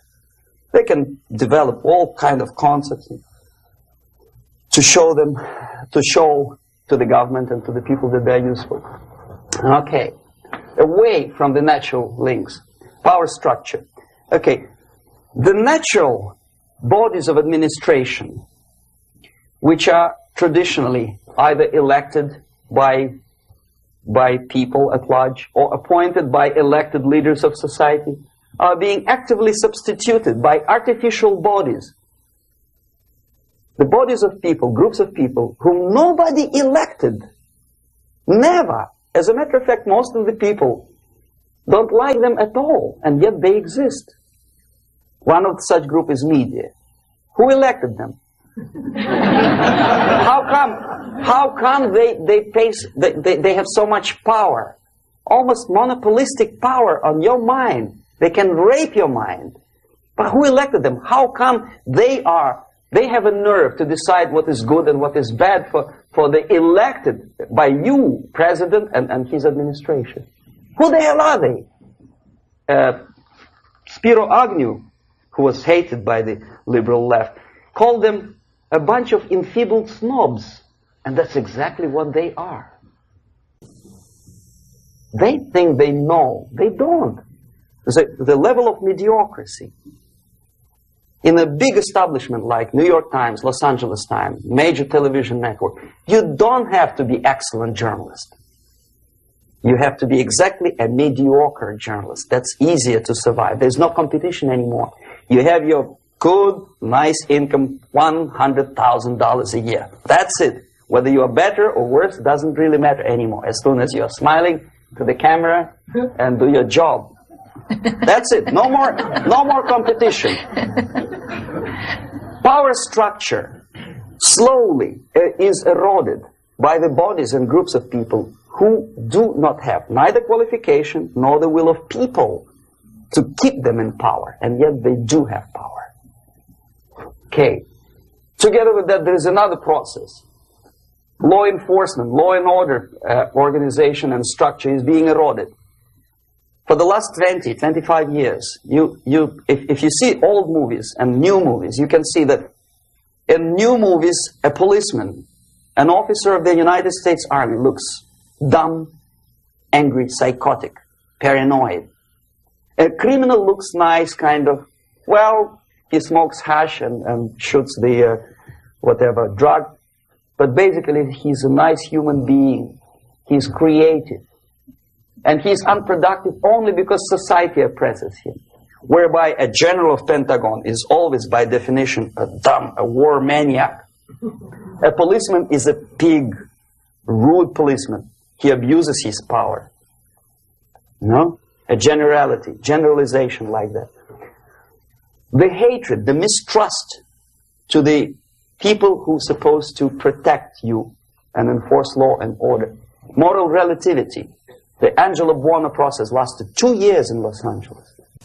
And yet there are still some lawyers who say, look, he's a nice character, as a matter of fact. There was some witness who said, also a criminal, who said, well, he's a nice guy. I asked him one day to burn a house of my enemy, and he wouldn't do it. It's a nice fella. Erosion. A slow substitution of basic moral principles, whereby a criminal is not a criminal, actually. He's a defendant. Even if his guilt is proven, there is still a doubt to kill or not to kill, to be or not to be. Thou shalt not kill, yes, but this line may not necessarily be applicable to a murderer.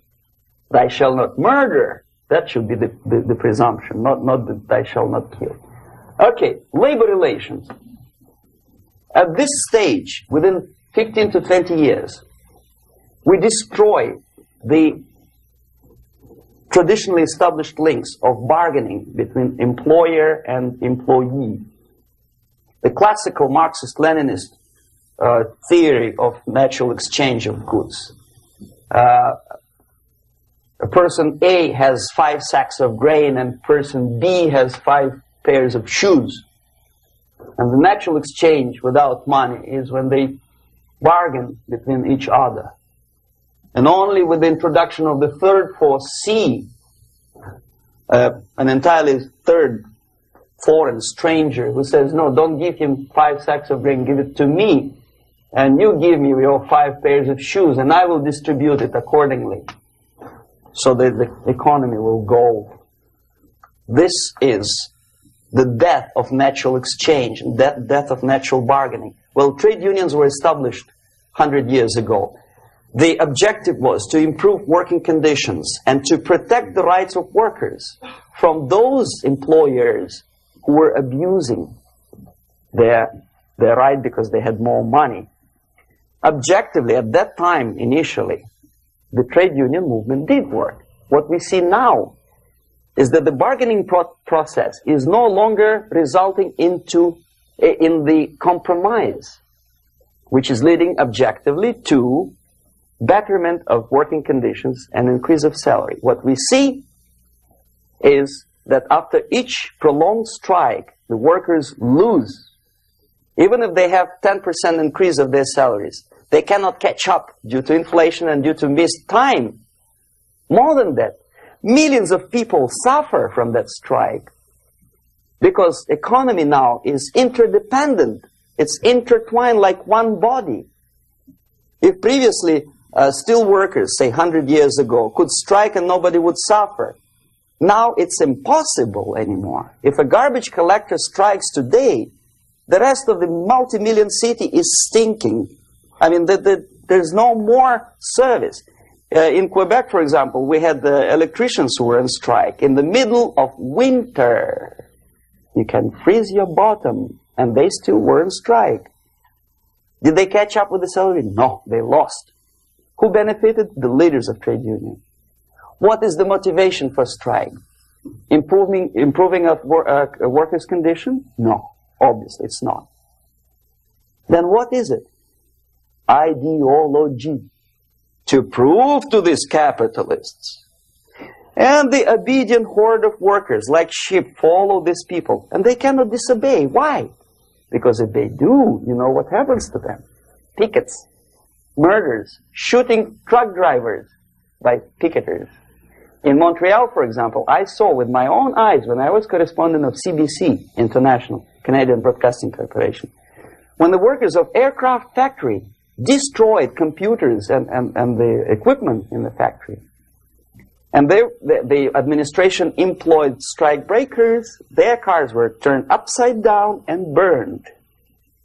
Their houses were burned. Their kids were intimidated. And some victims were there. Of that we can be sure. Why? To improve conditions of workers? No. Ideology. Okay, so this is what happens basically. It may or may not happen without the help of the Soviet Union. But the natural tendencies are being greatly taken advantage of and capitalized by the Soviet propaganda systems. How? Whenever trade union strikes, we have influx of propaganda, mass media, ideological dissemination. The workers' right. And we repeat it like parrots. Yes, workers' right. Whose rights? Workers? No. The only freedom of worker to sell his labor according to his own desire and will is taken away from him. By whom? By trade union boss. Unlimited power is given. Responsibility. I want to sell my labor not for $2.50 an hour, but for $2. I don't have right. My freedom is denied to me.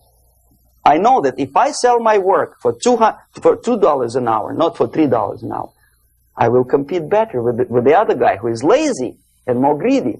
I don't need $3. I need only $2. No, I was made to believe by media, by business, by advertising agencies that I need more and more and more. Have you ever heard any advertising on TV to consume less? No. No way. Whether you need a six-cylinder car or not, you have to buy it. And hurry up. When I was driving here on the local radio station, an excited announcer said, "You hurry up, rush and save, save, save. There is a pantyhose sale." Save by buying more. Of course. It would be too naive to expect that KGB makes that advertising agency to do such a crazy commercial. No, of course not.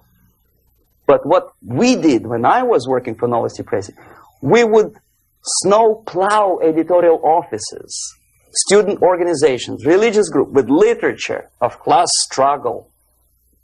If not directly Marxism-Leninism propaganda, then a propaganda of a legitimate aspirations of working class, betterment of life, equality. Equality. Mind you. President Kennedy once said, We will make America to believe that people are born equal. Are people born equal? Is there any mentioning in the Bible or any other holy scripture in any religion, if you don't believe me, go to the library and check it. There is not a single word about equality. Just the opposite. By your deeds, God will judge you. What you do is important. The merit of your personality. You cannot legislate equality. If you want to be equal, you have to be equal. You have to deserve it. And yet we build our society on the principle of equality. We say people are equal. We know it is false. It's a lie. Some people are tall and stupid. Others are short, bold, and clever.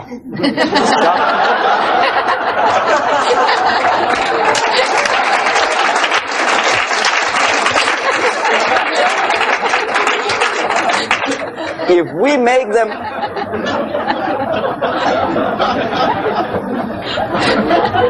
make them equal by force,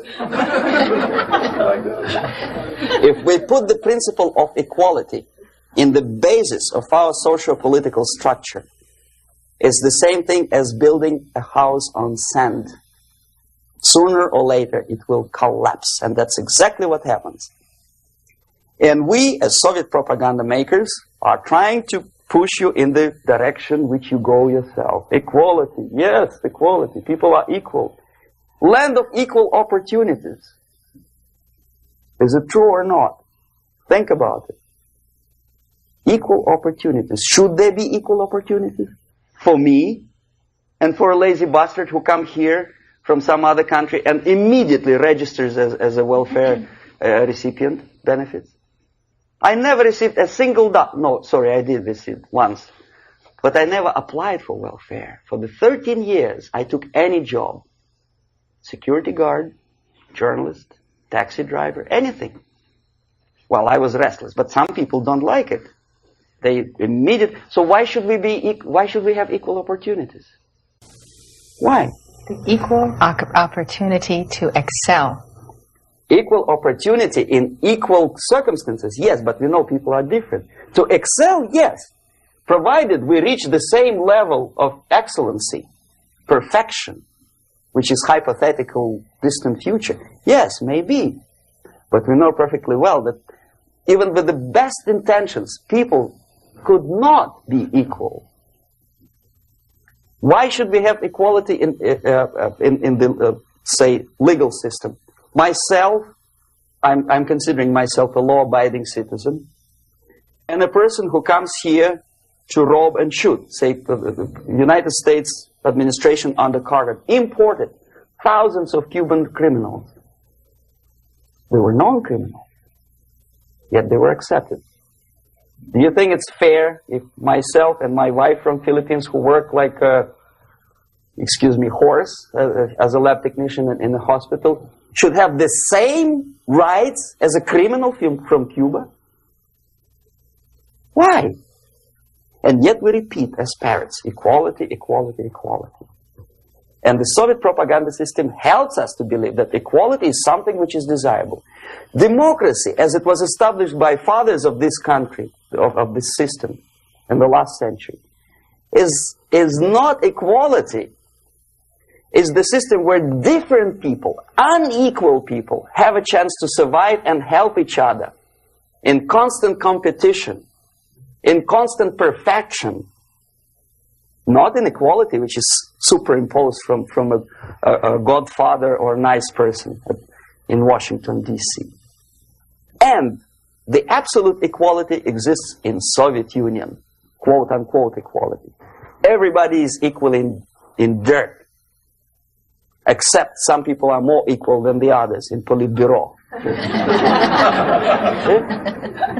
So, the moment you bring a country to the point of almost total demoralization, when nothing works anymore, when you are not sure whether it is right or wrong, good and bad, but there's no division between evil and good, when even the Leaders of church sometimes say, well, violence for the sake of justice, especially social justice, is justified in countries like Nicaragua, El Salvador, well, maybe Rhodesia.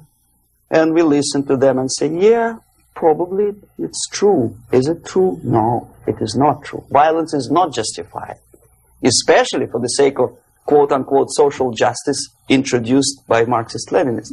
That is my former colleague from Novosti Press Agency. Okay, so we reach that point. The next step is destabilization.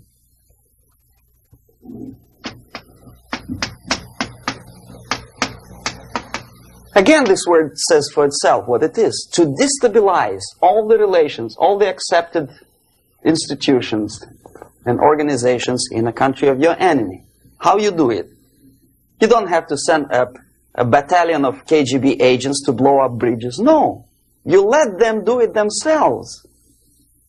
The area of application is, again, it's narrower now. Not like the previous case. The overt legitimate actions of the KGB in this case would be hardly noticeable. There is no crime if a professor who recently went to USSR introduces a course of Marxism-Leninism in a Californian college, for example. Nobody is going to come to his doorstep and say, okay, mister, come, you are under arrest. No, it's not a crime. It's not even considered a moral crime against your country. So the area of application here is narrowing down to economy, again, labor relations, right? To law and order, plus military. And economy, law and order. Yes, and again, the media, but wider scope, little bit different. I'll explain you later. Okay, basically 3 areas. Economy. The radicalization of bargaining process. If on that stage we still could achieve, theoretically, some positive compromise between the negotiating sides with say, arbitrary, introduction of arbitrary judges, a third side, objectively judging the demands of both sides. Here it's radicalization.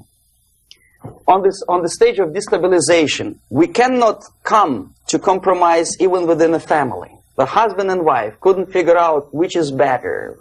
Husband wants his kids to eat at the table, and wife wants a child to roam around the room and drop food all over the floor. They cannot come to compromise unless they start a fight. It's impossible to reach a compromise, constructive compromise, between neighbors. Some people say, I don't like you to watering your lawn at that time because exactly at that time I'm walking my dog and he's getting nervous. He cannot pass his bowels, you know. So they cannot compromise. They go to a civil court or something like that. Radicalization of human relations. No more compromise. Fight, fight, fight. The normal, traditionally accepted relations are destabilized. The relations between teachers and students in schools and colleges. Fight. The relations in economical sphere between laborers and employers are further radicalized.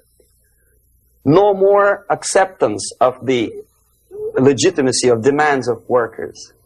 Unlike Japanese, with the theory Z, if you ever heard about it, where the workers are involved in the decision-making process, therefore they don't have moral incentive to fight their bosses. In the United States, it's just the opposite. The harder is the fight, the better. The more heroic they look. When the Greyhound network was on strike recently, the correspondents of local TV networks all over the United States were approaching these strikers, and they say, oh yes, we are doing something nice. They look like heroes and they were proud. There was some family, the husband was bus driver. Now they decided in a protest against the bosses to camp somewhere in the forest. And they were presented to the audience as a heroic, nice people. You see? the violent clashes between passengers, picketers, and the strikers are presented as something normal. 10, 15, 20 years ago, we would be angry, say, why so much hatred? Today we are not. We say, well, commonplace. Radicalization, militarization sometimes. As I explained on that stage, I took a step a little bit further. Shooting people. Okay, law and order now also is pushed into the area where previously people settled their differences peacefully and legitimately. Now, we are getting with this court cases in the smallest irrelevant cases. We cannot solve our problems anymore. The society at large becomes more and more antagonistic between individuals, between groups of individuals, and the society at large. The media puts himself in the opposition to the society in general, at large. Separate, alienated. Okay? On that stage, you remember I was talking a couple of hours ago about the sleepers. That's when the students from, say, United States, if they are trained in Lumumba University, or developing nations, that's the students I was dealing with, are being sent back from the Soviet Union here.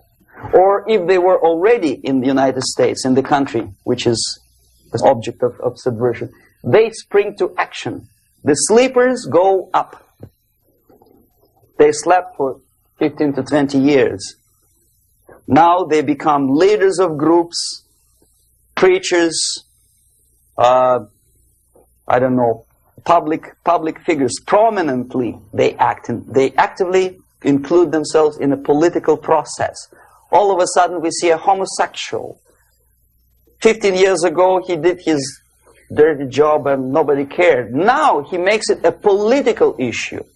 He demands recognition, respect, human rights, and he rallies a large group of people.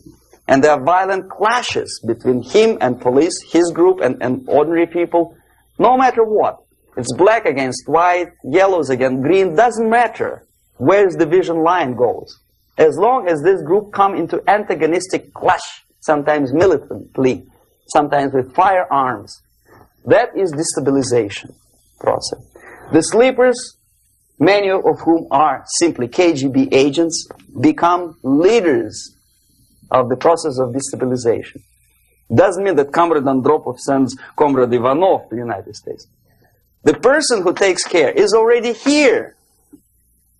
He is a respected citizen of the United States. Sometimes he gets money from various foundations for his legitimate struggle for, I don't know, human rights, women's rights, kid lib, prison lib, whatever.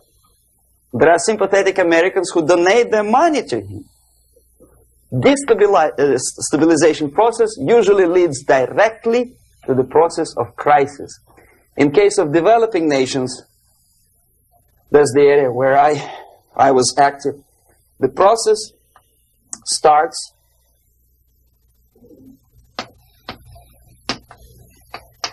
when the legitimate bodies of power, the social structure collapse. It cannot function anymore. So instead, we have artificial's body injected into society, such as non-elected committees. You remember I was talking about them here. Social workers who are not elected by people, media who are self-appointed rulers of your opinion, some strange groups which claim that they know how to lead society forward. They don't usually. All they care is how to collect donations and sell their own concocted ideology, mixture of religion and ideology. Here, we have all this artificial's body claiming power. If the power is denied to them, they take it by force.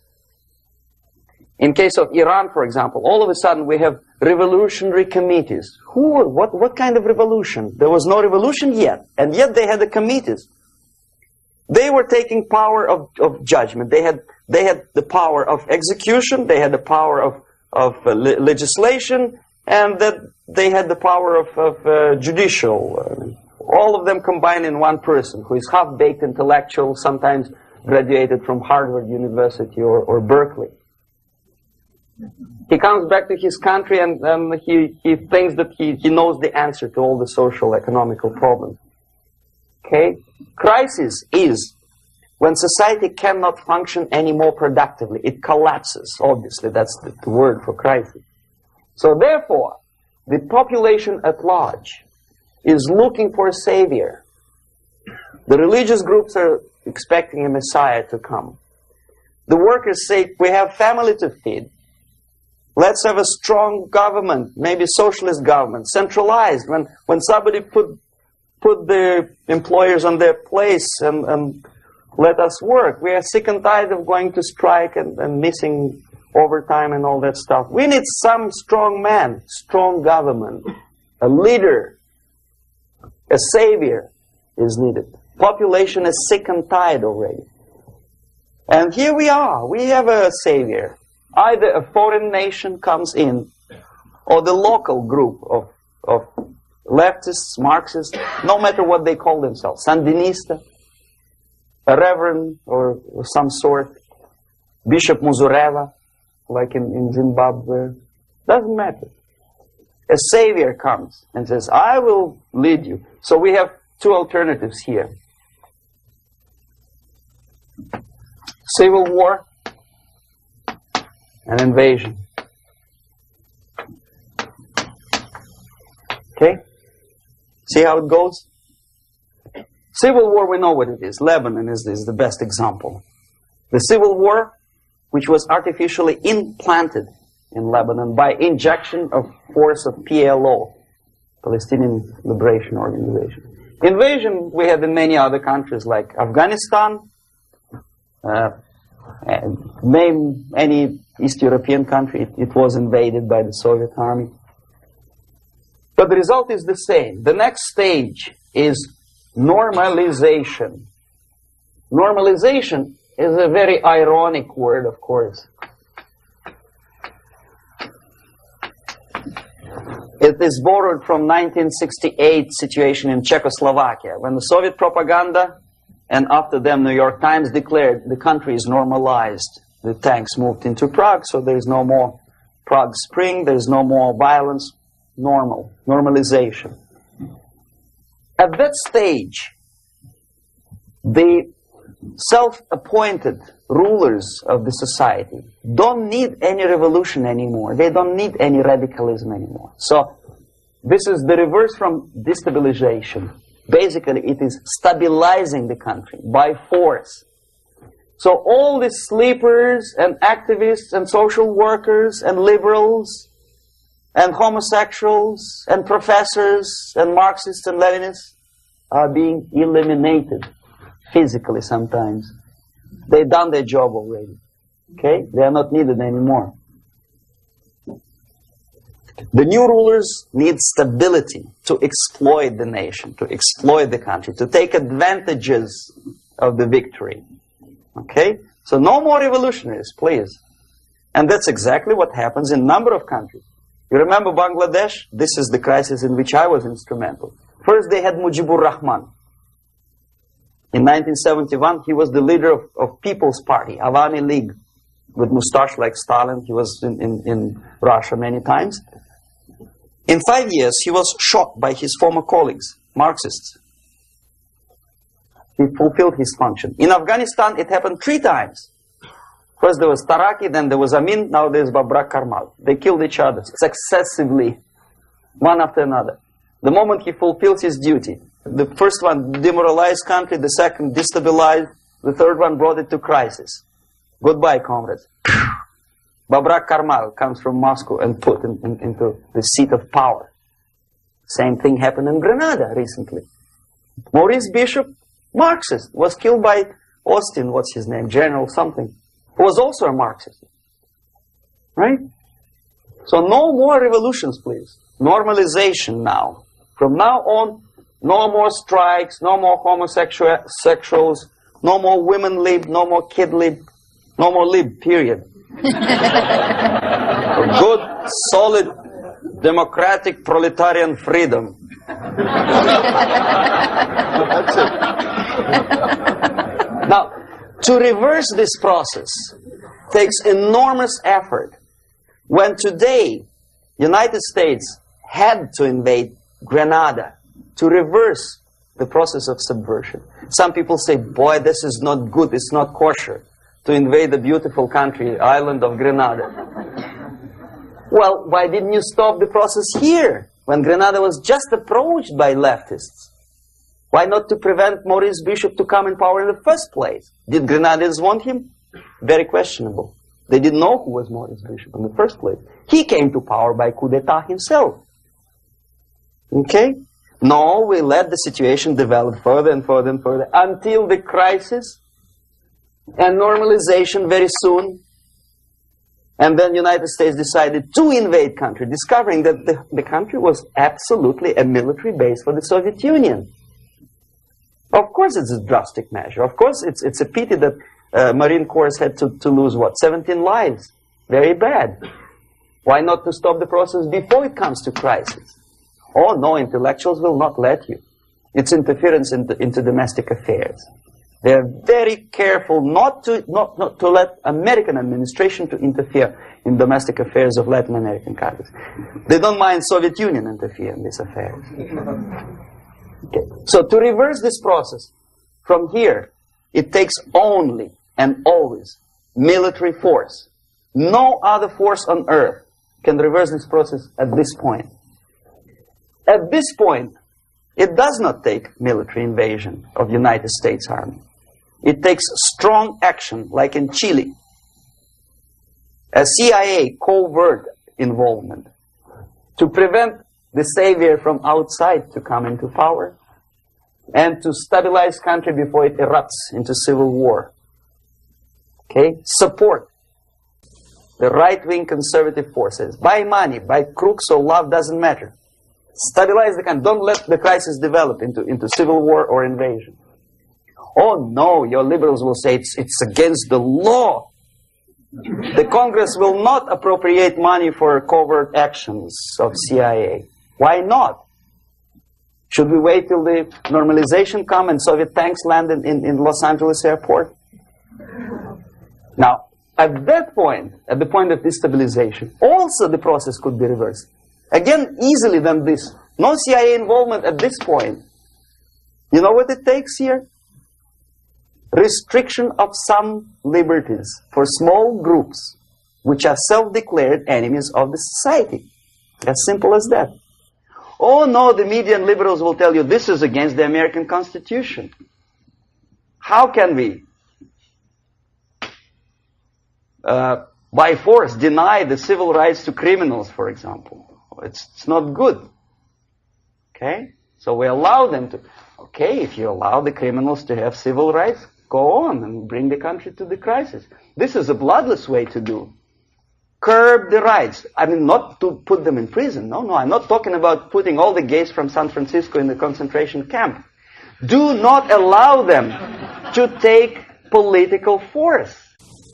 Do not elect them to the seats of power, whether it is municipality level, state level, or federal level. It has to be beaten in the heads of American voters that a person like that in the seats of power is an enemy. Do not be afraid of this word. It is an enemy. If he is not an enemy here, he will be here. Later on, he will be shot, of course. But at this point, he is an enemy. Okay? You are doing great service by denying him a right to capitalize on his own crazy ideas and become a powerful man, a man who uses the seat of power. Restriction of certain freedoms and permissiveness at that point would prevent sliding into crisis and probably will return the process of destabilization. To curb unlimited power, monopolistic power of trade unions, here, at that point, would save economy from collapsing. To introduce a law to stop private companies of raping public opinion's mind in the direction of consumerism. No company must have a right to force you into buying more unless you want it.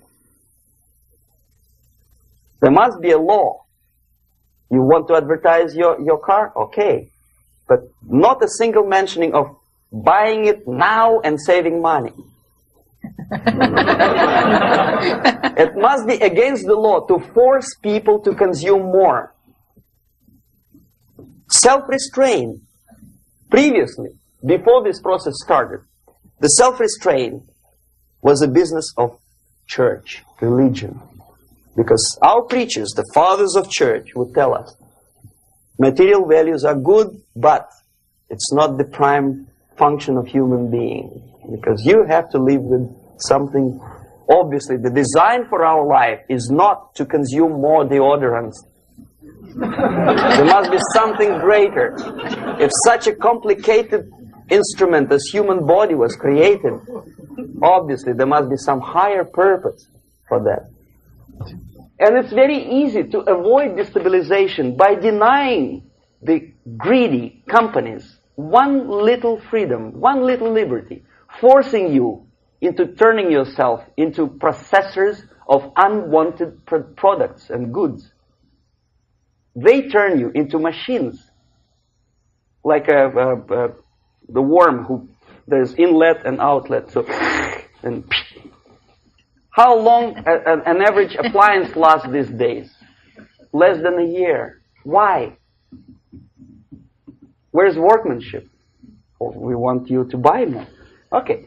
Destabilization process could be easily overcome if, as I say, the society, by its own will or after persuasion by the leaders, will come to the idea of self-restraint.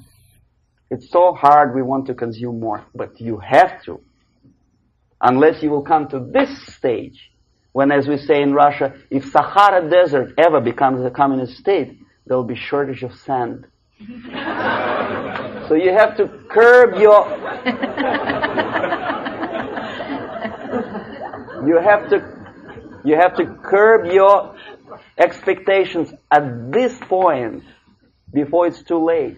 But no, we don't want to do it. Demoralization process. Again, it's the easiest thing to reverse. First of all, by restricting import of propaganda. The easiest thing to do. Unlimited, unrestrained import of Soviet literature, Soviet journalists, giving Soviet propaganda and ideological agitators equal time on American TV network. It has to be stopped. And it's easier. They won't be offended, mind you. As a matter of fact, they will respect America more. But when my former colleague Vladimir Posner appears on Nightline and Ted Koppel asks him, well, Vladimir, what do you think about this and that? What can he think? He is an instrument of propaganda. He thinks what Comrade Andropov tells him to think. He's just a nice, articulate mouthpiece of the Soviet subversion system. And Ted Koppel makes you believe that my friend Vladimir Posner thinks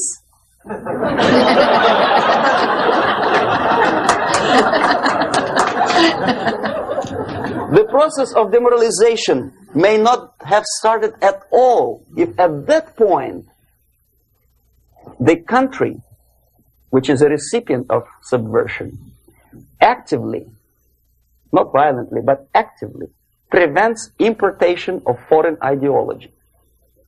I don't want America to follow the pattern of ancient Japan. You don't have to shoot every foreigner when it approaches the sacred borders of the United States. But when he offers you a junk in the disguise of very shiny something, you have to tell him, no, we have our own junk.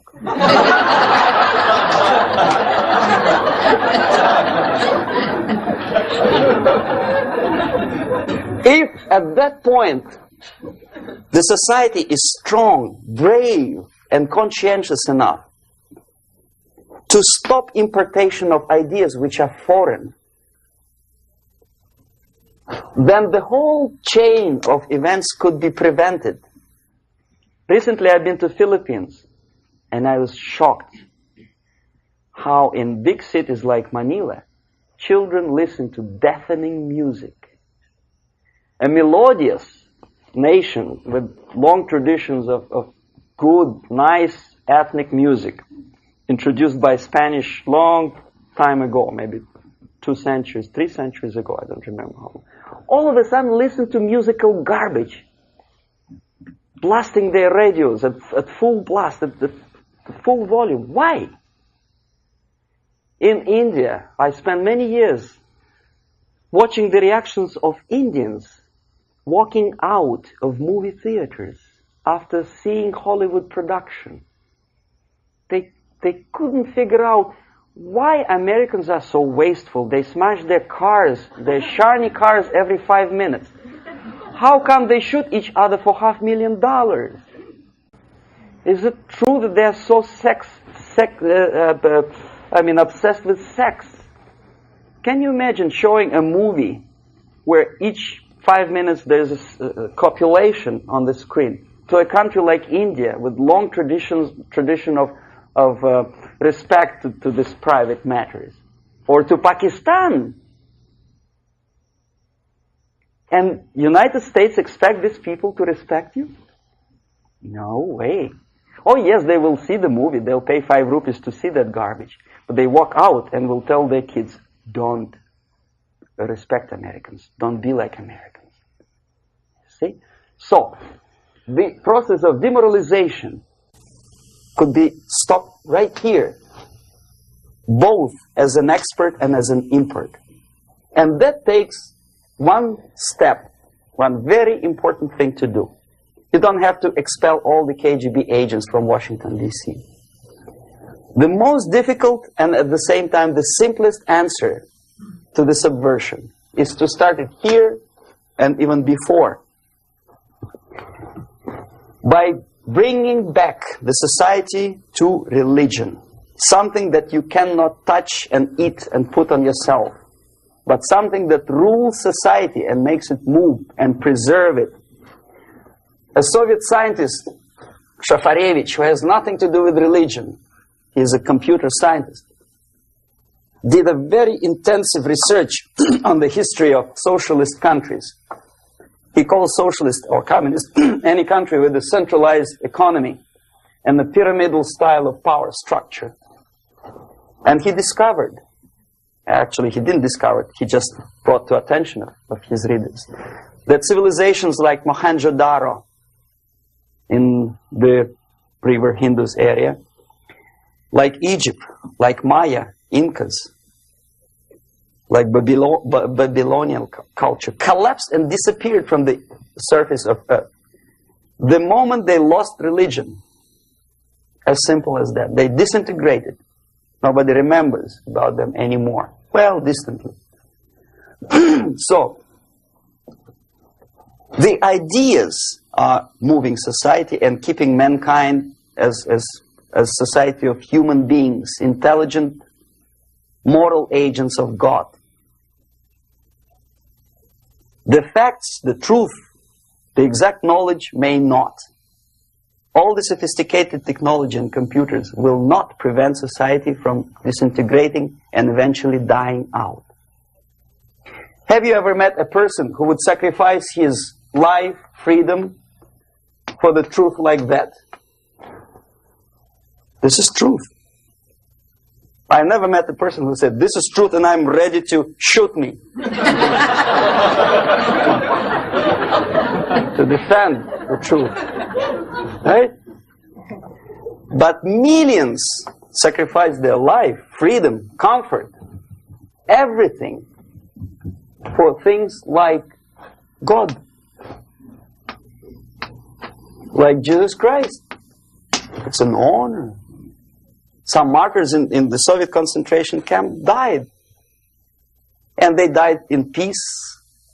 Unlike those who shouted, long live Stalin, knowing perfectly well that he may not live long. Something which is not material, moves society and helps it to survive. And the other way around, the moment we turn into 2 by 2 is 4 and make it a guiding principle of our life, our existence, we die. Even though this is true, and this we cannot prove. We only can feel and have faith in it. So the answer to ideological subversion, strangely enough, is very simple. You don't have to shoot people, you don't have to aim missiles and Pershings and cruise missiles at Andropov's headquarters. You simply have to have faith and prevent subversion. In other words, not to be a victim of subversion. Don't try to be a person who in judo is trying to smash your enemy and being caught by your hand. Don't strike like that. Strike with the power of your spirit and moral superiority. If you don't have that power, it's high time to develop it. And that's the only answer. That's it. Thank you.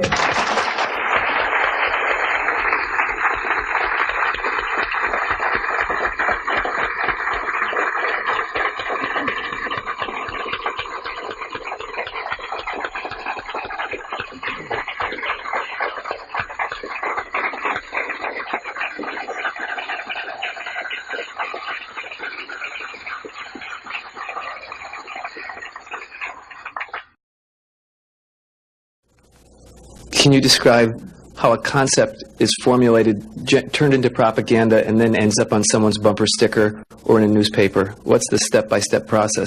The other thing is, how close is the Politburo to the actual propaganda creating process? And finally, the 007 incident was notable in the fact that it took a long time before the Soviets responded to it, and then the military took the lead in terms of explaining what had happened rather than the political organs. And I wanted to know why that actually happened. Okay. Now, the propaganda concepts are not being developed. They had been developed long time ago. There's nothing basically new in the concept of overall propaganda methods and goals. The ultimate goal, however ridiculous it may sound, or primitive or simplistic, is the world domination. Many experts in foreign policy would ridicule my opinion, but this is what it is. I saw it with my own eyes. I was a part of that. So, and my father was, I think I mentioned that before, he was an inspector of land forces. He traveled all over the world where the Soviet troops were stationed. So he knows perfectly well that the troops are not stationed there to collect harvests for Cubans or to help Afghanis to develop the hordes of cattle or goats. They are there for one purpose: world domination. The concepts, the immediate issues or problems are created, of course, for propaganda purposes, and they end up as a bumper stickers, probably not long. It takes really short period of time. Unlike some other things in the Soviet system, propaganda is one of the things that they don't save money on. And there is a huge apparatus of propaganda experts in USSR. Novosti Press Agency is just one of them, one of the organizations. But apart from them, that there is a Department of Agitation and Propaganda within the Central Committee. There are faceless people, names of whom you will never learn. They're kind of classified. I didn't explain you the methods today because it will take us another day. The methods include such thing as semantic manipulation.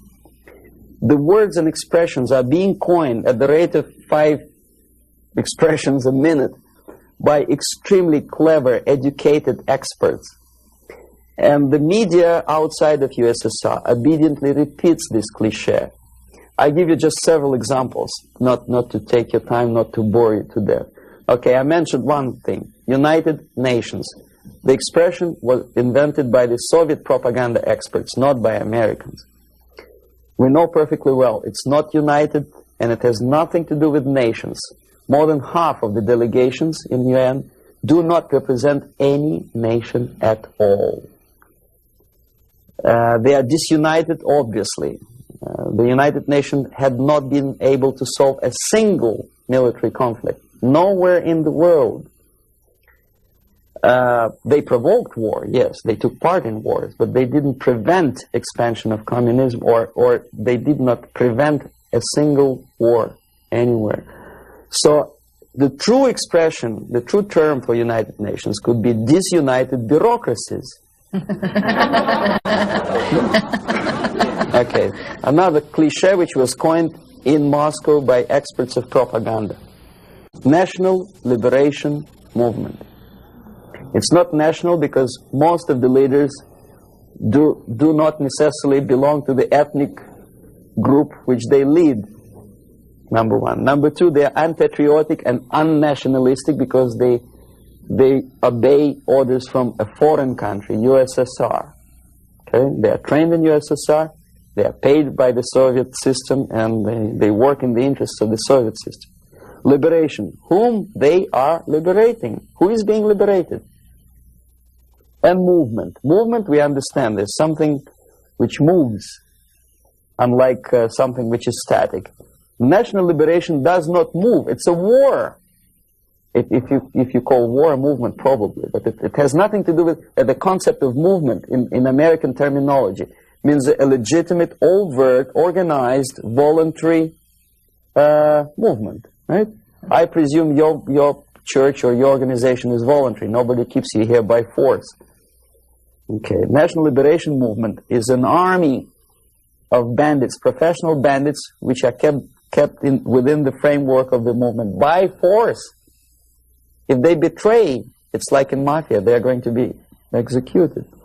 Okay, another example of semantic manipulation is, free medical aid, for example. You think it's an American democratic expression. No way. The term was coined by the communists long time ago, at the time of Comintern. There's nothing free in this world. Everybody knows it.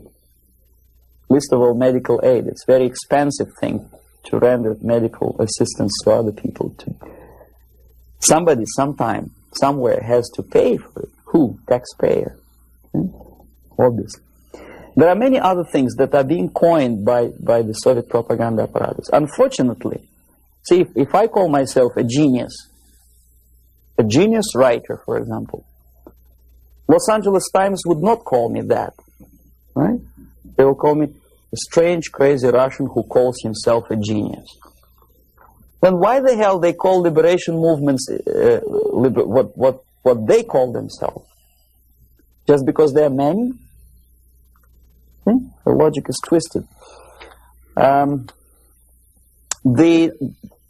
stickers on the bumpers, I don't know. It depends on the ability of local forces to toe the foreign policy. How close is Politburo to implementation of propaganda actions? Very distant. See, Politburo is a group of self-imposed dictators. They don't really decide anything. The only objective of their existence and their life and their struggle is to stay in power.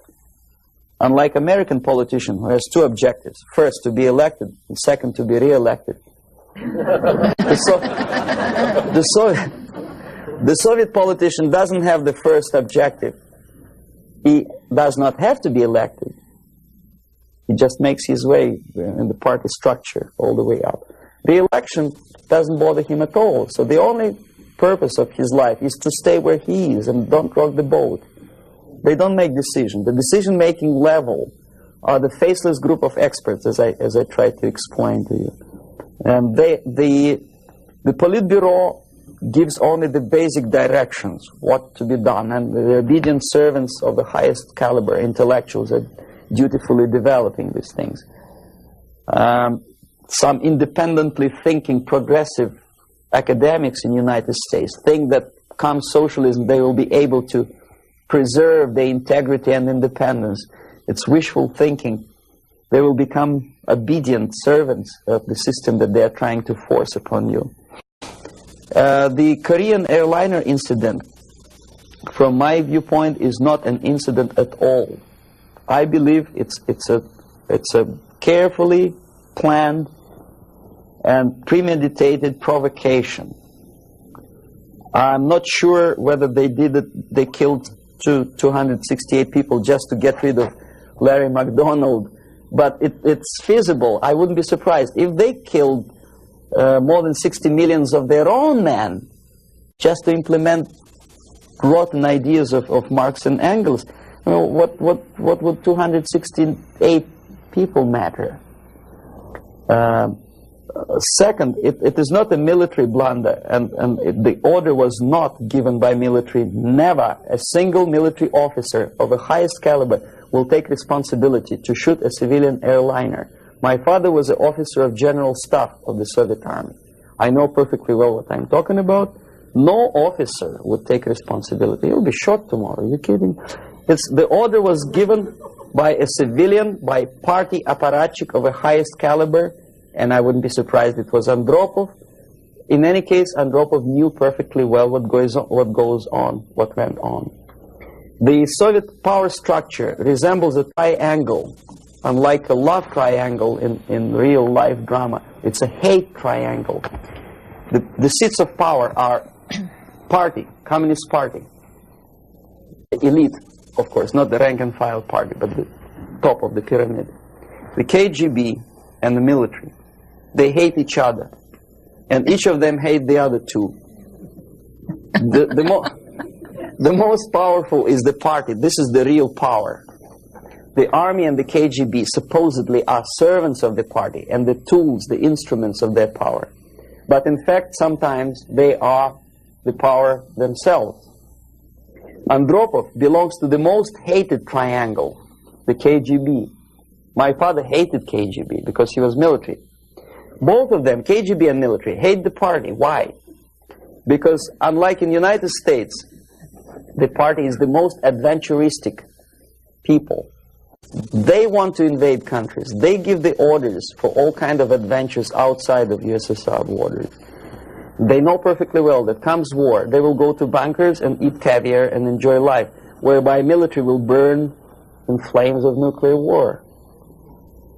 Marshal Grechko was against invasion into Czechoslovakia because he knew that he will have to demoralize his army. And the first two divisions, after facing the reality and seeing that Czechoslovakia is not being invaded by Americans, will get corrupted. So you have to replace them with other two divisions. And if you stay long enough, you will corrupt the whole Soviet army. He said, no, don't invade Czechoslovakia. But Comrade Brezhnev said, who the hell they are? They think they deserve more sausages and butter. So show them tanks. So he did, he obeyed. The KGB... The KGB and the army sometimes are in cahoots against the party. The recent rumor that Andropov was shot by son of Brezhnev is an indication that the other two corners of the power structure were really sick and tired of the Andropov's KGB purges.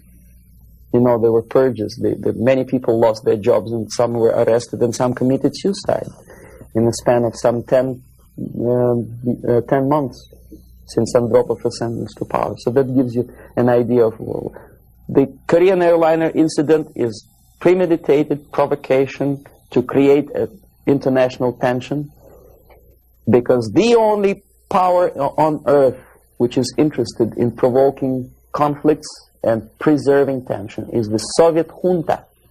That's the only justification of them being in power. If there is no enemy outside, they have to create him.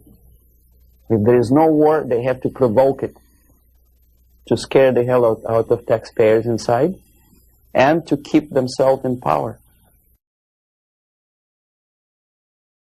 There are so many theories. One of them is expressed by, I wouldn't say a friend of mine, but I know him. There's another defector, Nikolai Khokhlov, who defected long time before I even joined KGB. He was also a KGB in Western Europe.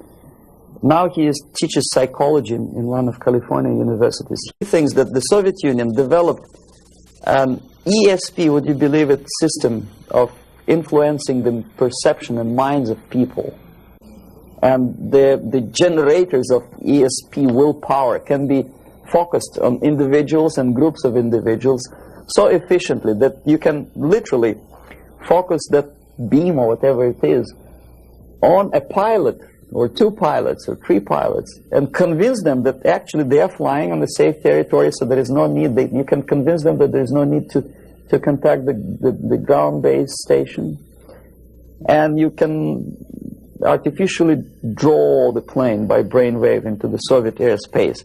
Whether it is true or not, I don't know. But I know one thing, that when I was a student and I graduated from Oriental Studies Institute, one of my friends, he was an extremely intelligent Jewish boy. He graduated from the mathematical department of Moscow State University. After 3 years, I returned from India for vacation, and I met him in the during the reception at the Academy of Science, and I said, "What are you doing here?" He said, "I'm working in a secret research bureau." You know, the secret, which means basically defense industry. They don't have addresses, they have post box numbers. And I say, is it that much secret that you cannot tell me what you research? He said, "You wouldn't believe me, brain waves." And I never saw him again. ESP, which officially in the Soviet media is described as a pseudoscience and decadent capitalist gimmick to sidetrack the minds of proletariat from the real issues of class struggle. But obviously KGB takes seriously that pseudoscience.